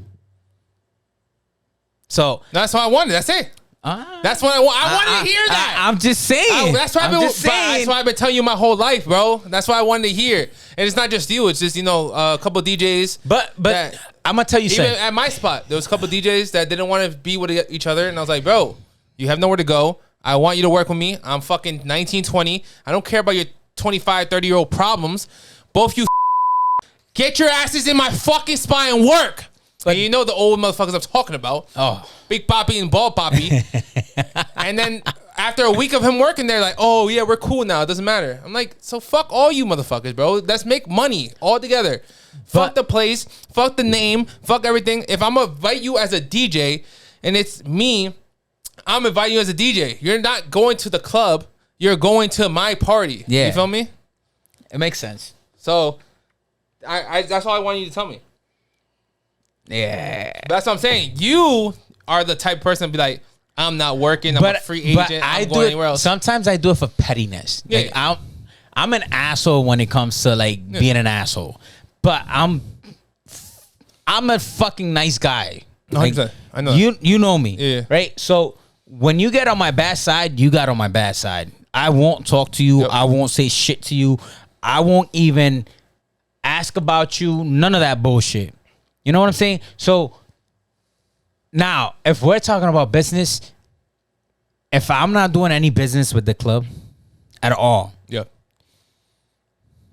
Now, if you start doing a night and you and I talked about, oh, yo, we should do a night at this place or whatever it is, and you should warn me, but I'll tell you, like, yo, listen, I don't work with the club. I don't get along with some of the people that work there or whatever it is that my issue is. Yep. And I'll let you know. I'll let you be in charge of whatever it is needs to be paid or whatever it is that we need to get from the club or whatever it is that's going on. Yep. And you're the one in charge. But at the end of the day, it's us, not them. So, yeah. I like that, bro. I'm an asshole sometimes. We all are. But I just wanted to know, but the thing is, to end it, reviews for me, and the conversation, not you do reviews, you just make Facebook statuses, whatever. But you can make a review on the club because it's a business. Yeah. You just make a status to your friends and family. But the friends and family that are local, it hurts the business not as much as, because when I went to Florida, bro, they live off reviews. Like you go and they'll be like $5 off your meal if you put a 5-star review right now. Like you any restaurant you want in Florida, they'll be like, 10% off if you write a review. Yeah. Or at the end, like, thank you guys so much. Here's 25% off next time you come if you write a review. Bro, because in Florida, they live off of that.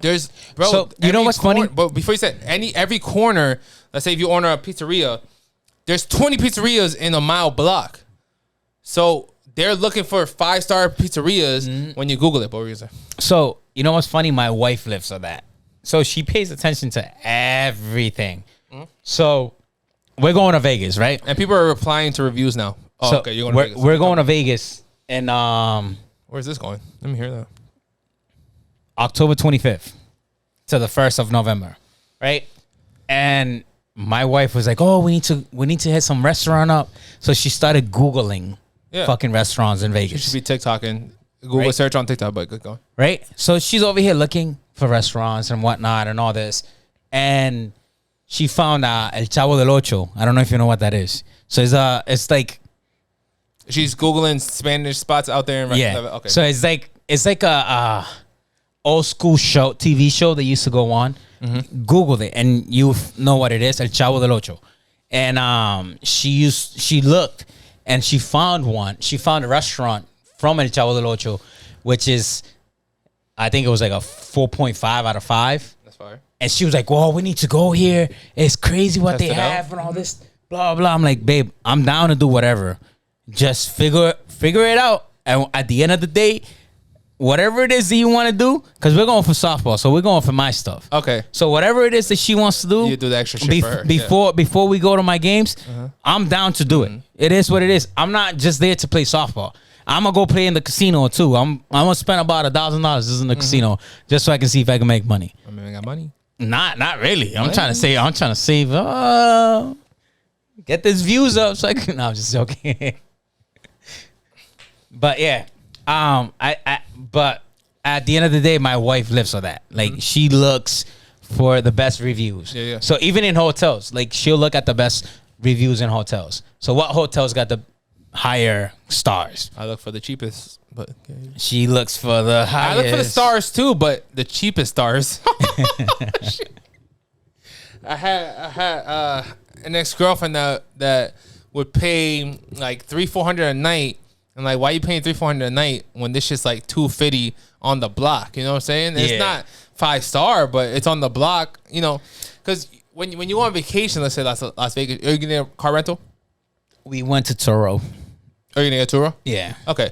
But certain places, like if you go to Miami, you don't really need a car rental. Yeah. If you spend, let's say the car rental is an extra $100 a day or $80 a day, and let's say your hotel's $100 a day. Yep. Why wouldn't you pay an extra $50 and pay $150 a day for a nicer spot, and then walk or Uber, but you're on the block? Yeah, it makes sense. You know what I'm saying? But it depends. I think it depends. Some people like to get their 5-star quality than being in a lower star. You know what I'm saying? Yeah, so they want to be up in the best area. Yeah. My wife is, I'll say she's like in between. So she's like, yeah, but sometimes she's like, but we need to save some money. So can we do this one or whatever it is? But, you know, right now I can say I'm glad that we own a timeshare. Oh, you got a timeshare or what? With him. Yeah. So we have that's what we're using for Vegas. So we're staying at in a studio or an apartment in Vegas, and then when we go to Florida in November, we're staying at a house with all my softball friends. So that's fine. Anything else you want to say about the topic? Nah. I knew you were gonna hit it on that topic. That's why I said let's take a shot. You didn't want to take a shot. I gotta pee, nigga. That's what I gotta do right now. No, you gotta wait. But I gotta hold this. You gotta hold it, And then I'm drinking this. It's not helping. You only got a couple topics, but yeah, you don't have to hold it. But I wanted a shot before that because I knew that wasn't gonna be lit. I knew it was gonna be lit. Listen, PNBROCK's girlfriend posted their location, which ended up with him passing away. Now listen, I need to put this beautiful photo up real quick. You know, were you there tonight? No, I wanted to go, and something happened that I ended up not going. Did you have the broken arm? No, I don't know what happened. I don't remember. But because that was back in 2017. 17. It says 17 there. Yeah. I wasn't. I don't know what. I don't know where I was at. Because I was in October. That was my birthday. My birthday weekend. You probably somewhere else. So I was doing something else. Yeah. So. Excuse me. I don't know what it is. Whatever it is that happened, I wasn't there, but I wanted to go. I'm actually a fan. I don't know a lot of his songs, but I know some of his songs. So I wouldn't mind going. As you can tell, I went to almost every concert at the Palladium with Bad Bunny, Ozuna, and all that stuff. Even though I got kicked off by Ozuna's, and I'm still salty. But that's because Ozuna has his own DJ and shit. And yeah, but he's a little bitch. But what I'm saying is, the new generation. So we went from stadiums to clubs to stadiums to clubs, club stadium, club stadium. We were doing our thing, bro. And that's it. But you weren't part of this, I guess. No. But so you heard what happened? Yeah, sad, bro. I saw the video. I saw him on the ground moving and all that stuff. I said everyone sent me the video. Why you? They could have just told me what was going on. Not send me the video. And what's crazy is, all those videos get flagged after a certain point in time, yeah. Unless you're on Twitter. But they're sending me the video. I'm like, bro, why would you send me that?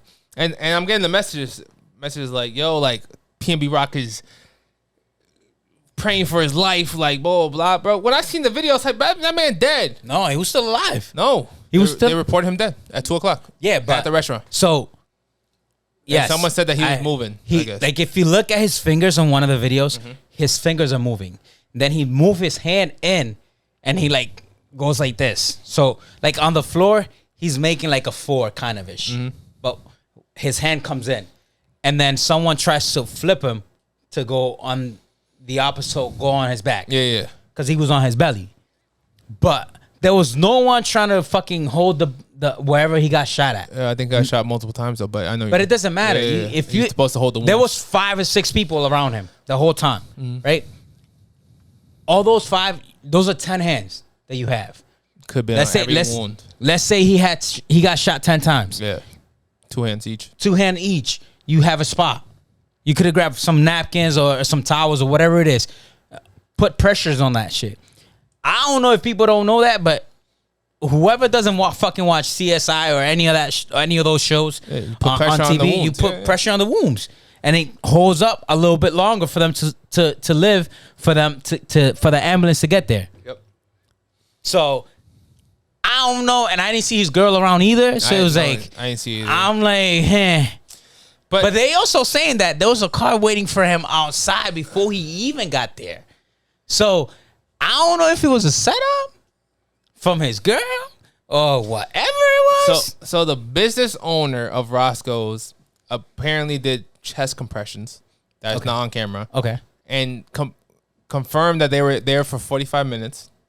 Before the ambulance got there? No. They were in the restaurant for 45 minutes. Okay. Like, right? So before it happened. And they took the photo and they were eating, And he also confirmed, social media confirmed it already. But confirmed, let me go to the next slide, that he got his food. I saw that. That he got his food. That's all you got from this fucking photo? Can you look at the photo one more time? Oh, look it has the Roscoe house and it's the girl too. So this is the girl. It has the location, right? Mm-hmm. But when you put the location, you have to put the exact location that you're at. Yeah.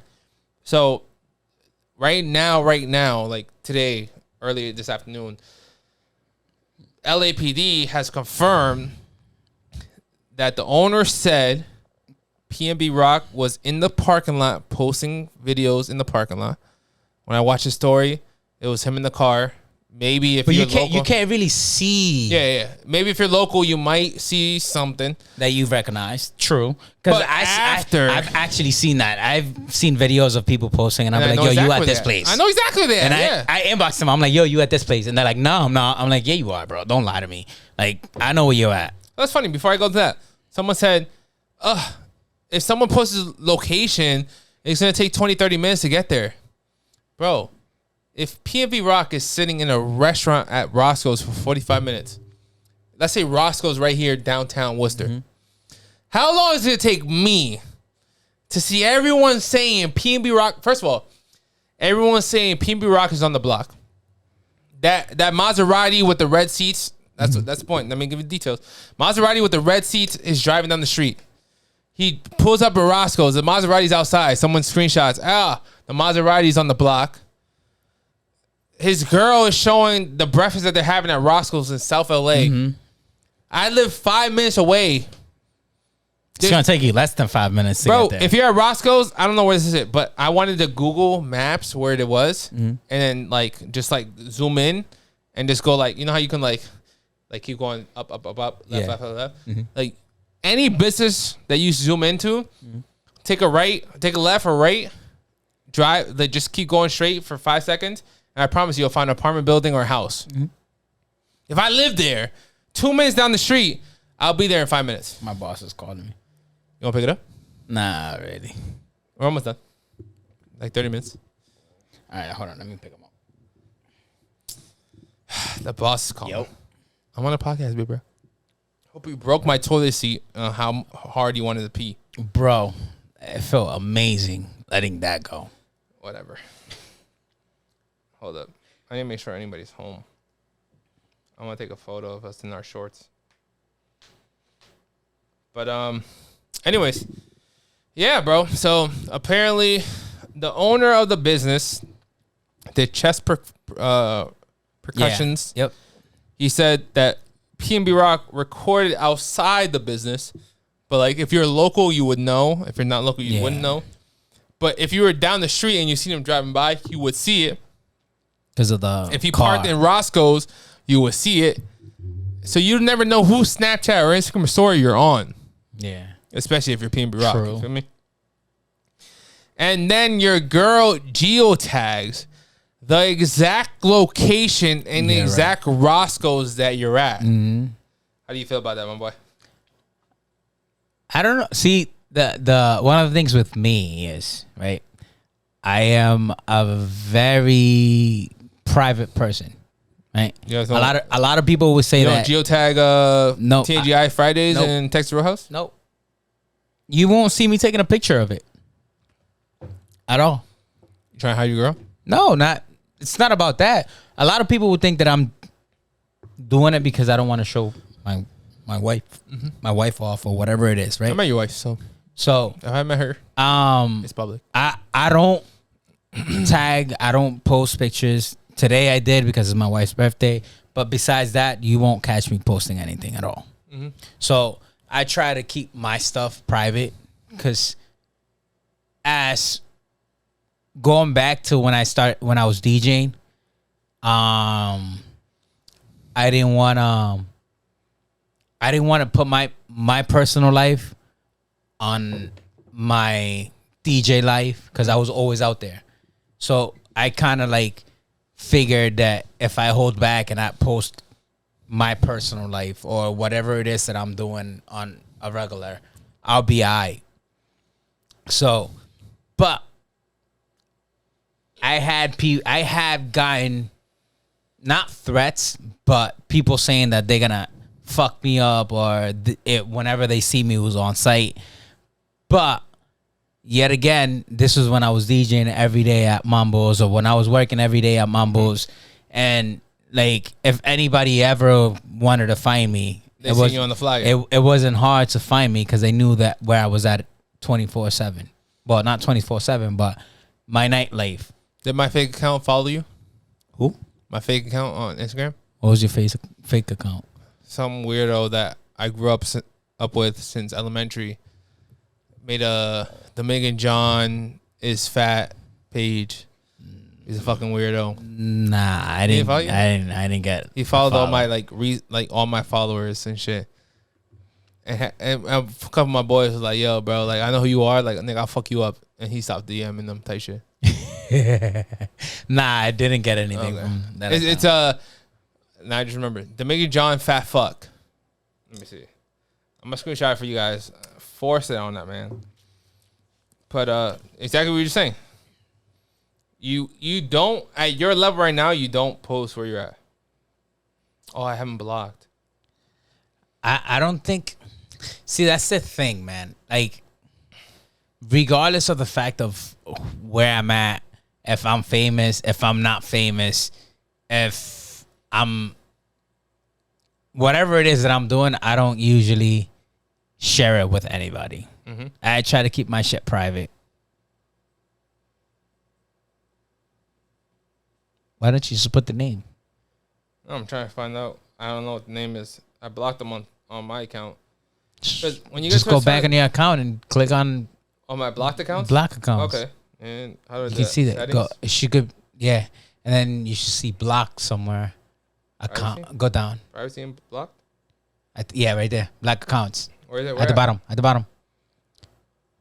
Okay. I'm over here pointing at the TV like you're looking at the TV. No, I'll screenshot it for her. Oh, she's not working like that. Oh, unexpected error. Thank you, bitch ass motherfuckers. But yeah, I don't post my unless I'm DJing, then that's the only time you're gonna hear about it. It's not popping up. But anyways, yeah, man. So I have a random person that I've known my whole life since like elementary, and for some reason he has a grudge on me. So he went to jail months ago for abusing and attacking women and shit, and I shared it. And I don't know how long he went to jail for, but in the year or two that he went to jail, someone sent him my post that says, "Wow, not him." It's this man been talking shit for years. This nigga talking mad shit. When I pull up on him, this and that. And I'm like, pull up on who?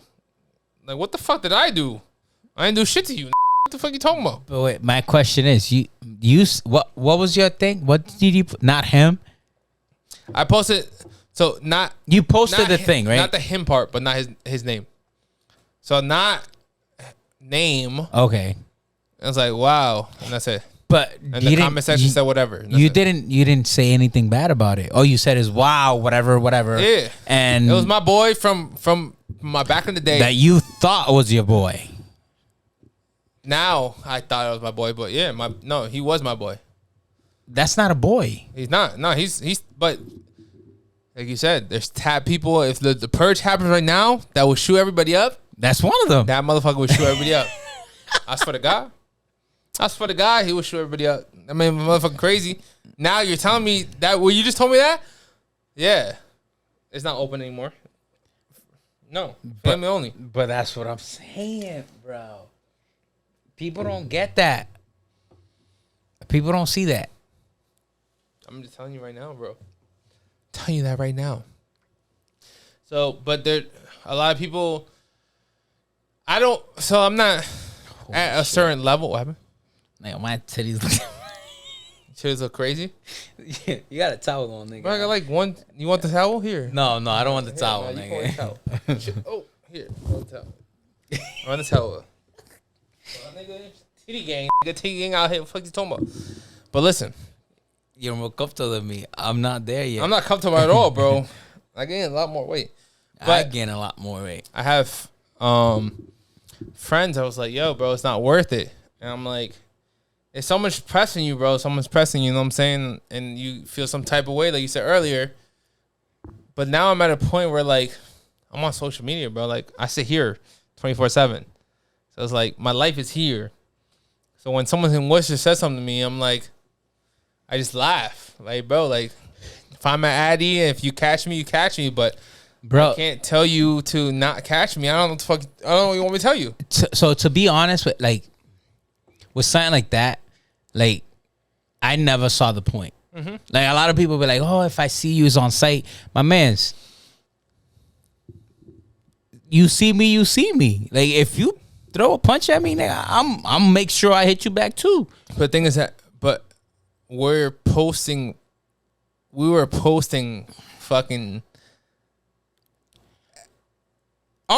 posting fucking flyers, bro. I know that, but Yeah. that's what I'm saying. So Like, it's like, at so the if end you of the want to day. see me, you had a chance. Yeah. You know where I was at 24/7.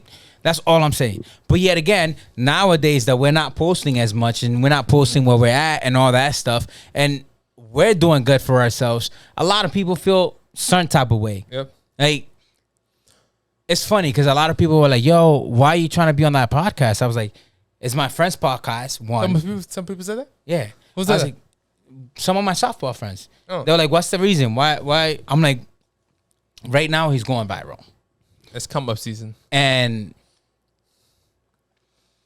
in You my said exposure, but yeah. in my eyes, I happy see it for as I'm gonna get viral as well. Not like my profile, but I see it as my business getting exposure and getting out there more because I'm gonna be mentioning my business. I'm gonna be talking about my business. Yep. I'm gonna be promoting my business, and I'm gonna be doing this, whatever it is that So I was like, I was telling them exactly what I thought I was. Not that I didn't do, but I did in the beginning.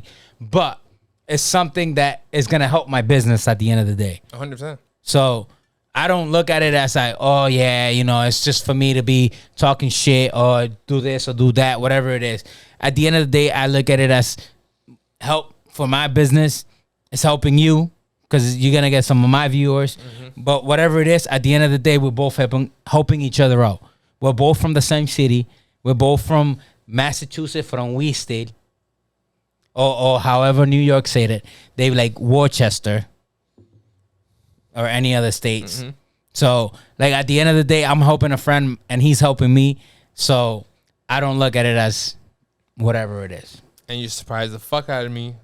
By getting 174 fucking votes. Last segment, my boy. Oh shit, that was my. God damn. Nah, you poured it. I didn't do anything. Salud, my friend. It was a good podcast.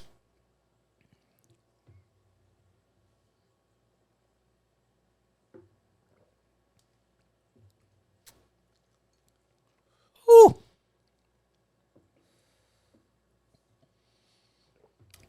Why does it burn more when you had some drinks on you? Woo. It's burning. I got a ticket. Woo. Take it through. Hold on, I need another sip.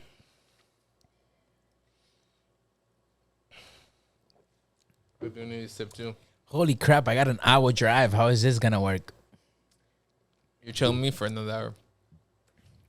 Listen, I don't know if I asked you. You let me know if I asked you already. Your girl posted your location. How you feeling? I think I would tell her to take it down. Your location right now? Are you where you at? If you're my girl and you post my location, I'll tell you to take it down. yeah. I wouldn't post anything up about where we at. I don't want people to know where we at. Why would I let you post and let everyone know where we're at? At my level. It doesn't matter what level I am. So I'm gonna tell you right now. Apparently, she was banned from her Instagram since March 28th. Cause PNBROCK, there was speculations back and forth where she used to post where he was located and where he lived. All that bullshit. I haven't heard it yet. But he took her Instagram, deactivated it until now, the day before he got killed. And she posted the day before he got killed. It was like, my baby daddy took my Instagram and said that I couldn't post this and that. How do you feel about the outcome 24 hours later from a man that took her social media and said, don't post because you post too much? Oof. That's kind of hard, to be honest. Because What she posted was regular degular. that's like me coming up to you and tell you can't post no more. How will you feel about that? But she had, but let me before you ask me that, she hasn't posted since March, But and now she just reposted and said, "I'm back, guys. My baby daddy said I can't post, and now I'm back." But then she posts the address where they at. Yeah, but 6 months later, she did that. But it sucks because now look at what happened. It did happen, but what I'm asking you is, did he know? There's a podcast that he was on 2 weeks before he died. It was like, yo, some dudes were acting up while we were at this store. And I was like, yo, let's get out of here. You know what I'm saying? We don't have to buy anything here, blah, blah, blah. And they got in the car and drove off. And she was about to parallel park into the spot. And someone drove up and took the spot. She still ended up parking and went to the store. And the same dudes ended up talking shit. Like, yo, what you rap? Like, I'm on this block. I'm on this block. I'm on this, and that. And she didn't understand in her head what was going on. This was 2 weeks ago on Academics. You know who Academics is? Yeah. Academics had a podcast with PNBROCK 2 weeks before he died. Talking about the same situation. You want? I'm gonna throw this back. I don't know where he was at, but he said that there's some people that were looking for him that was trying to kill him, right? But then he was like, people in my level, like that, you're already making money and all that, whatever it is. He was like, you should be with bodyguards. You should always have bodyguards around you. He said that? Yeah. PNBROCK. Yes. I'm gonna look it up and I'm gonna send it to you. My quote was, I'm outside with dudes, but I'm not outside with dudes. So I don't know. But I'll find both interviews. But the thing is, my thing is, you're saying that, but yet again, you're getting caught slacking, bro. You have no bodyguards around you. Mm-hmm. You should have had bodyguards, especially if you're going out to eat. Yeah. It doesn't matter if you have the restaurant to yourself. The bodyguards could have been at the door, or could have been next to you at the table. You know what I'm saying? So if you're talking about it, why aren't you about it? That's like, look at Joyner. Let's put Joyner Lucas, right? Joyner was at the Wool Public Market the other day. Hold on. Walking by himself, just so you know. But hold on. Do you? Right? He could have been there, but he's a local person, right? But yet again, he was at the Joe Petty march or whatever it was on the old St. Vincent at Vernon Hospital, whatever it is, right? And he had 2 security guards. Excuse me. Some guy came up to him with a bag. You want to know what the security guard said? Check him. 100%. To the other security guard. Yeah, 100%. And that's exactly what you should be doing. Mm-hmm. You can't let someone come up to you, regardless of the fact if he came up to you with a bag, no bag, with a gun, no gun, whatever it was, right? You can't have that certainty that someone's gonna come up to you and not do anything. Mm-hmm. You don't know that. It might be. It's like I told you earlier with the perch shit. If someone's cuckoo, they're gonna be fucking cuckoo regardless. Mm-hmm. They're gonna fucking kill you. They're gonna do whatever it is they want to do to you. They might be saying, "Oh, robbery going wrong," with PNBROCK. That might not be the thing. It might have been they took some stuff and they posting it as that, but it might have been that they had beef already. It might have been something else. That shit go way back. Is the girlfriend gonna say anything? Is anybody gonna say anything about it? No one's gonna say anything because no one knows. The only person that might have known was him. 100%. And whoever killed him. And whoever killed him is not gonna say anything. So now let's put you as an example. Will you put yourself out there? Will you post where you're at? Bro, you keep taking that shit out. Do I? That's the second time, bro. You keep missing the hole. I'm outside, bro. You having issues? That's it. I'm outside, bro. Yeah, 100%. I post every location I'm at, and I'm realizing it's not valid, but I'm outside. I post all my locations. But it's not valid, bro. Because if you have beef with anybody, right? I don't have beef though. That's what you think. That's what yeah, you think, right? No. But at the end of the day, you don't know what that other person's thinking about. That other person might be fucking cuckoo or crazy enough to go shoot you wherever you at. I'm not saying you can. It's gonna happen, but I'm just saying in general, you don't know what that person might be thinking. At the end of the day, that's the reason why I don't post shit. I keep my shit private. I don't know who I got beef with. To me, I have beef with nobody. I'm the type of person that I say, "What's up? What's up, bro? What's up, girl? Whatever it is." I get along with everybody. I don't give a shit who you are. You can be black, you can be Mexican, you can be whatever you are. A lot of people be racist. I'm not that type of person. I get along with everybody. But at the end of the day, you don't know how that person feels about you. So, to be honest, don't ever post your location. Go ahead, post videos. But at the end of the day, they're going to know where you're at. Especially if you're in their city, they're going to know exactly where you're at. I know where everybody's at all times if you're posting a video. Jonn could post a video at fucking Creed or Vadux, and I could tell you, yo, you are Vadux or Pacu. And I can tell you, yo, you are Pacu or you are Vadux or Creed, whatever. But at the end of the day, don't post your shit.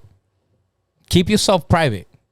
If you're out there as a creator, as a celebrity, as a you're growing into a celebrity or you're growing into a creator, keep your shit private. No one wants to know. Everyone wants to know where you're at just so they can do something or they can take a picture or they can do whatever. At the end of the day, it's your safety against theirs. I'd rather take my safety and not post anything. And I'll leave it at that. That's all I need to know. Bro, I think I'm lit right now, but I'm lit too.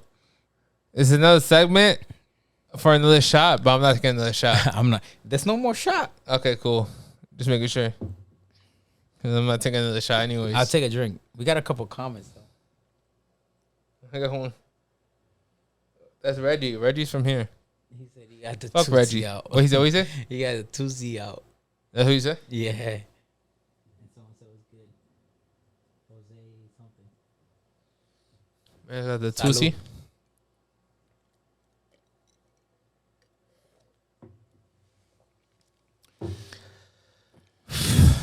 Anyways, you ready for the next segment, bro? Let's go. I only got one topic. So let's go. You killed it. You killed it.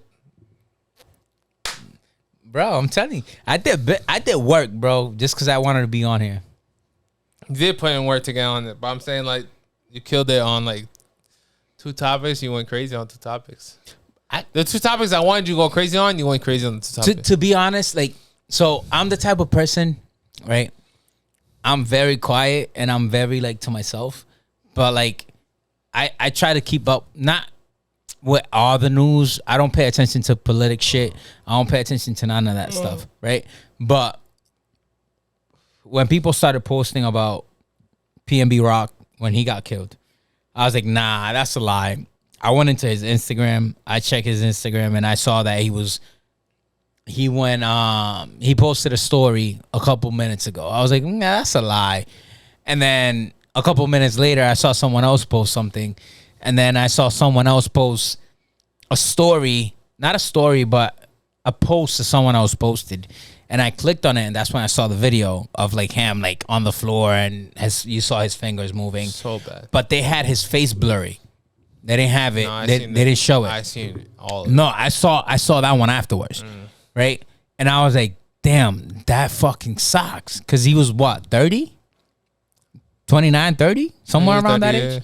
So it's like, I'm looking at it, it's like, damn, imagine me, I'm 35. I'm going to be 35. So imagine me, like, on the floor like that, basically begging for my life. And all you see is everybody recording, or damn, he got shot, or not. I didn't see anybody helping. I didn't see anybody, like, trying to, like, help him. survive. I see everybody recording. So I took it as, imagine everybody just being around and just recording instead of helping. I can't. It's not me. I can't. 100%. I'm off it, bro. I'm on a different level off it. I don't know what the fuck's wrong with me right now. You're lit. I'm making me a water. This is what happens when you come to DominicanJonn TV. It is the Drink Podcast. Double D segment, my boy. You ready for this? Let's go. You want IceSpices? Nope. All right, cool. Let me get to it. Referring to any female that's popping that week, growing, blowing up, not about their features, but referring to the female empowerment in a funny way and promoting a female in a different way. Wait, is this the girl that says, you know you're feeling me? You thought it was a Munch. That's the girl? This is IceSpice. Bro, that song is fire, to be honest, bro. Man, that shit's fire. Listen. So the topic of conversation is, because we are both in the industry. Can you look at the camera? Yep. We are both. So we are. We're both in this both. industry. You say both. You say both. I got you. We are both in the industry to let you guys know if the price ain't right, it ain't right. Listen. This is a status from one of the promoters who had IceSpice at $4,000, and now she's charging $15K. Damn. So basically, she went up $11K. She went 3 times up. Yeah. Yeah, that's more insane. than 3 times up. That's insane. But she blew up. But if you already have that price, why would you go up? If you already told them that price, you can't tell them, "Oh, nah, I'm sorry, my price went up." I get it. You blew up. If you're a club promoter and you say, "Yo, you come through for 1,000," and then 3 weeks later you're like, "I'm 10K." So hold on. I'm gonna put it this way. No, I want to hear this conversation. Hold on. I'm gonna put it this way. So how will you feel? Right? Remember when we first brought Joyner to Mambo's? It doesn't matter. Hold on. No. It does matter. Hold on. It does matter. So how about if Joyner would have came up to us, be like, "Yo, boys, my fault, boy, but my price went up.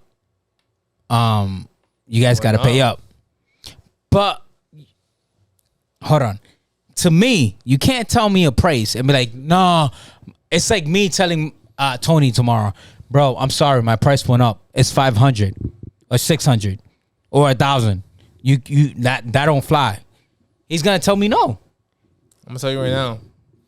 If you worth the price that you're worth, you'll book him. I will upgrade or, regress on the price that we have and make a decision. All right, so no. Before you say that, go ahead. You tell me you're 10K from the $1,000 I got you at, and you're like, bro, cancel on me and give me 2 bands. I'll be happy. See, that's what we're different at, bro. No. Because hold on. From the club perspective. Hold on. From a club perspective. From being a. I got you on a Saturday night for $2,500, right? All right, go ahead. 3 months ago, right. $2,500, and then a month before it happens, you're already hot. You're hot 96.9, and you say, "Hey, bro, I can't do that for a bando because you're 10 bandos. Why the fuck would I be tight? But give me 2 bandos because you already wasted my time and my production. Give me my money. Oh, thank you. And I'm going home for free." Hell no. You got to think about it. Hold on. You're a DJ. Hold on. Can you tell me as a businessman? I'm going to tell you as a businessman. I'm not going to tell you as a DJ. Tell me that. Right? So, if we agree to a price, you're going to give me a contract. That the contract states. Some people not be. Hold on. Some people not. Nope. On contract. As a businessman, I'm taking a contract.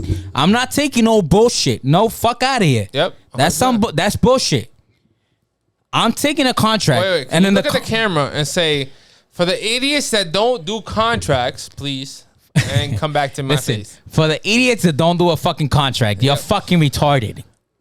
But I'm gonna get back to you. If you don't do a contract, any artist that you're having, you're a fucking retard. One, because when you have that contract, they cannot change the price.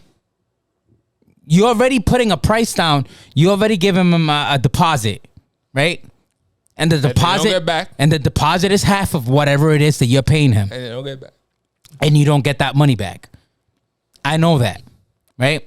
Because I've done it with different artists. I've done it with Joyner. I did it with whoever it is that I've done it with, right? At the end of the day, when you have a contract, you cannot take your word back and say, oh, no, this is what I'm charging you now.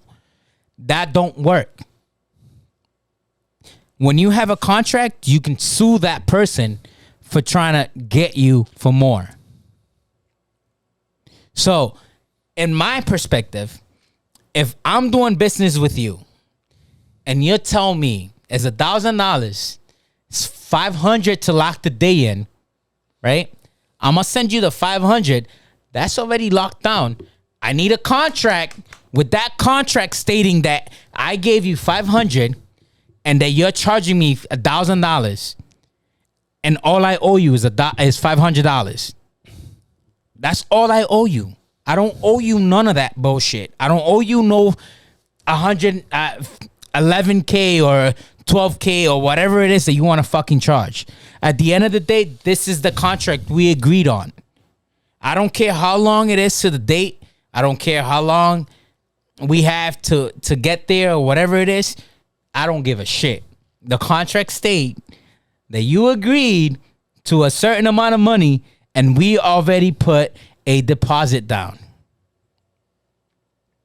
So, I don't agree to that.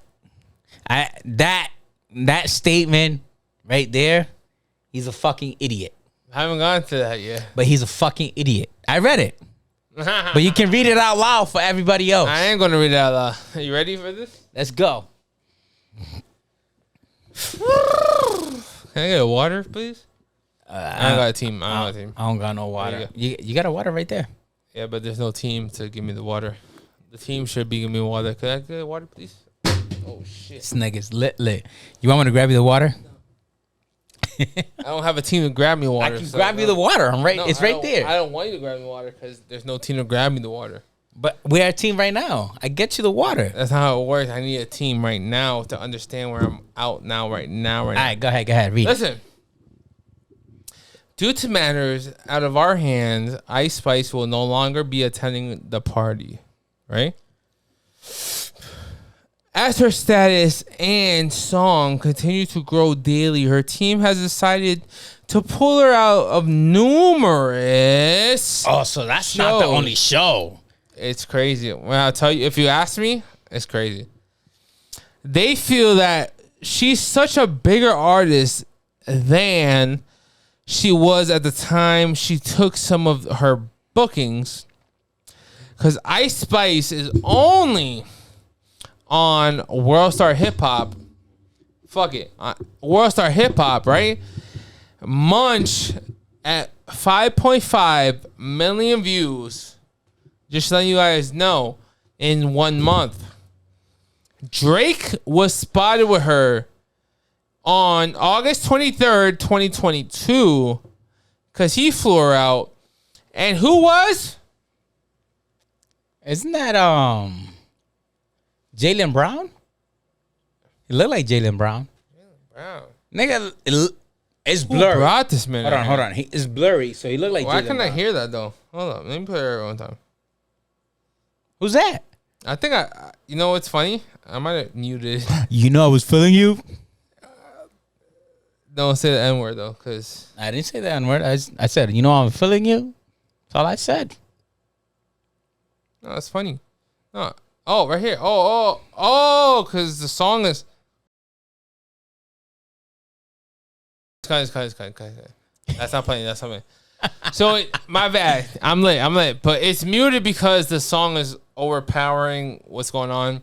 Listen, Lil TJ got shot 7-8+ times, and he's with IceSpice. So Oh, that's him? That don't look like him though. So what happened was, Promoter who booked IceSpice. let me tell you, if I book you for $100, right? 6 months ago, and then you blow up like a Lonnie. Bro, you getting me for $100. You getting me for cheap. But you're the only one that's gonna get me for that price. Are you still taking the 100? Bro, I can't change it. If we agree to that, right? And our contract state, if we have a contract and it states that we are getting $100, that's what we're fucking getting. Well, you know the club business is no contract. It depends on artists, bro. Artists. So you're telling me Local artists? No. Hold on. This is not. I'm not talking about local artists. I'm not talking about anything. I'm talking about the first time we booked Hold on. No. Was not a contract. No. Hold on. Let's talk about any type of artist. Doesn't fucking matter. Any type of artist locally.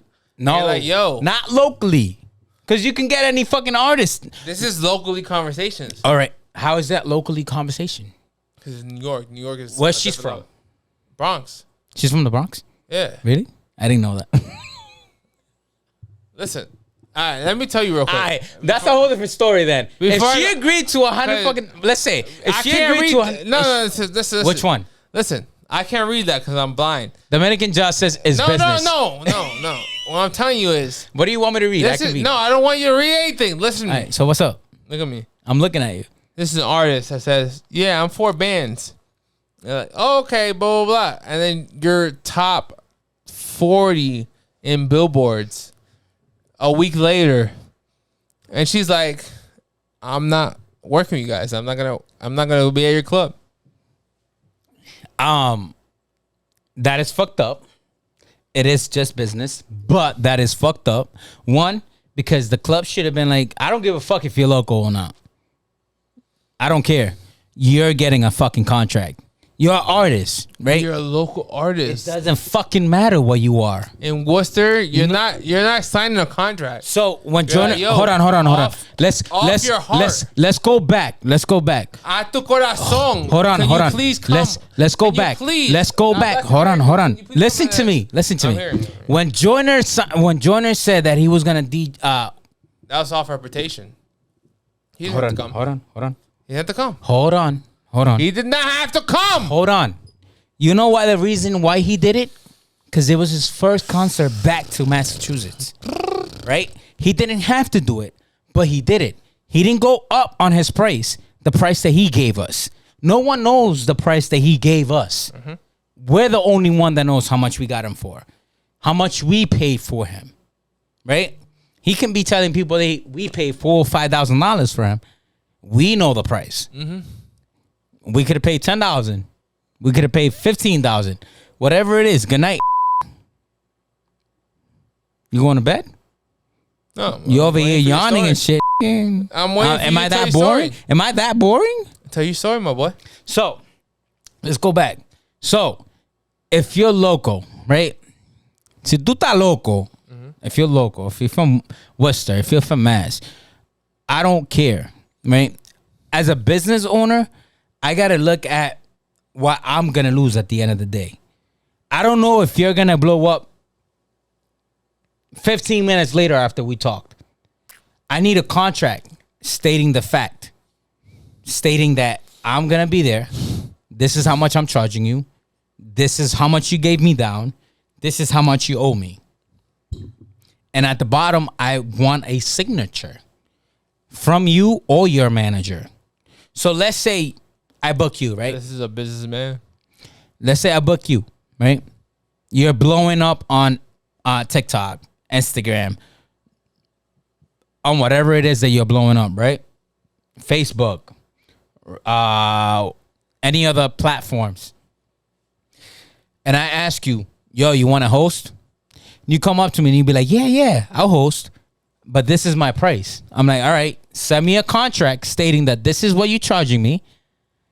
I'm going to send you half or whatever it is that you need for the first, to secure that date for me to have you. Right? And at the end of the day, this is what I owe you. Right? At the end of the day, you can't come up to me like, a month later, like, nah, bro, this is not what I charge no more. I'm blowing up. I'm going viral. I got 100 million followers on Instagram, on TikTok, or whatever it is. You can't come up to me like, nah, this is not, no. Hell no. The contract's right here. This is what it says. I'll pull up the contract. I'll show you the contract. I don't care if you're local or not. Like I said before, that's like me telling you that I'm gonna DJ for $100.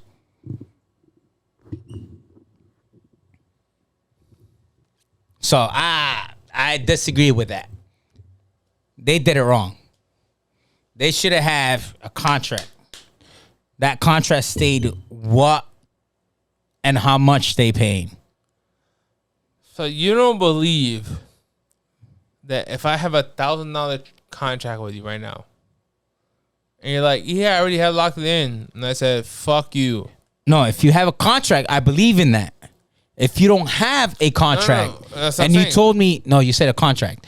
If a contract. Yeah, if Me you and have you, $1,000. If we have a contract is paper. Yeah, I want that on paper saying that I owe you this much. So you give me $500. Yep. Before 50%, $500 in front. Yep. $500 after I perform. Yep. And I don't perform. How much? You gotta give me my money back. How much are you? You gotta give me my $400 back. I gave you $500. You gotta give me my $500 back. That's all you want. That's all I want. So that's what I'm fucking telling you right now, bro. The conversation is her contract was $4K. But you said she didn't have a contract.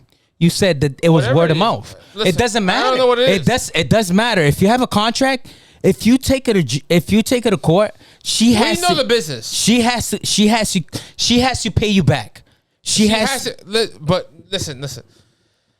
We know the business, right? Yes. All right, cool. But this is the reason why. No, before you say anything, go ahead. Let's say the contract is $4K, like they said. Yep. The most you can fucking sue me for is $8K. For $1,000, yeah. No, $8K. 8,000? Like if my contract is $4K, yep, you can sue me for $8K. Cause the production, the team, all that bullshit. Mm-hmm. But she went from 4K to 15K on one show. That means for the rest of the year. But it's not one show. She said multiple shows. So let me tell you that. This is one show. This is Palooza something. Yep. In New Jersey. Yep. And it was a big show But because that's a big show. She also left her. There was an artist that was up here that she was down here and was going to go on tour with her. I said, I'm going to cancel the tour because I'm so big. I don't want to be on the tour. So my question to you is, she is at 15K. You booked me for 4K. You guys said $2,000 guarantee. At 4K, I pay you. Mm-hmm. And then I said, I don't want to be at your event anymore. How do you feel? I'm suing you. How much you suing me for? I'm $2,000? Well, I'll pay it. Well, now because I'm hold making on. 50K a show. Hold on. Now, as a businessman, you got to look at, I'm spending money on a sound system to be there, right? So you spending money on that, right? Then you're spending money on suing her because you're getting a lawyer and you got to pay for the judge fee, whatever it is, right? So all that fee goes into that. So I paid you $2,000, right? At the end of the day, if I end up suing you, I'm gonna sue you for more than that because I gave you $2,000. How much of the $2,000 you suing me for? But I gotta sue you for my $2,000 back. I gotta sue you for the money that I'm paying for the sound system, and then If you're in the main event, then I gotta sue you for the rest of the whatever it is that I'm paying for, the lawyer, the whatever it is. But then that's when you come up and you tell the lawyer, this is what I'm suing her for. This is what it is about. Now, if you don't have a contract, this is where the text message come in. I call those receipts. You have a receipt of me telling you that $4,000 is good. That how much you got to pay, and at the end of the day, I try switching it up. that don't fly, bro. Because you still stated that $4,000 was how much I gotta pay you, and $2,000 was what I needed to give you so you can book the date. And if I pay you that $2,000 and you're not keeping your word,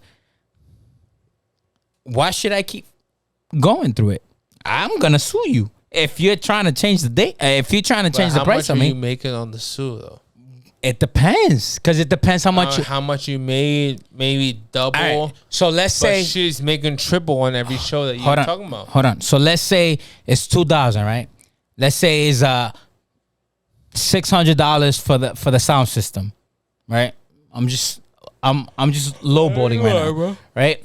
And then whatever it is for the lawyer fee and whatever it is, right? So I'll say you can sue for about $7,000, $8,000. And that's on the low side. On a regular show. Yeah, that's on the low side.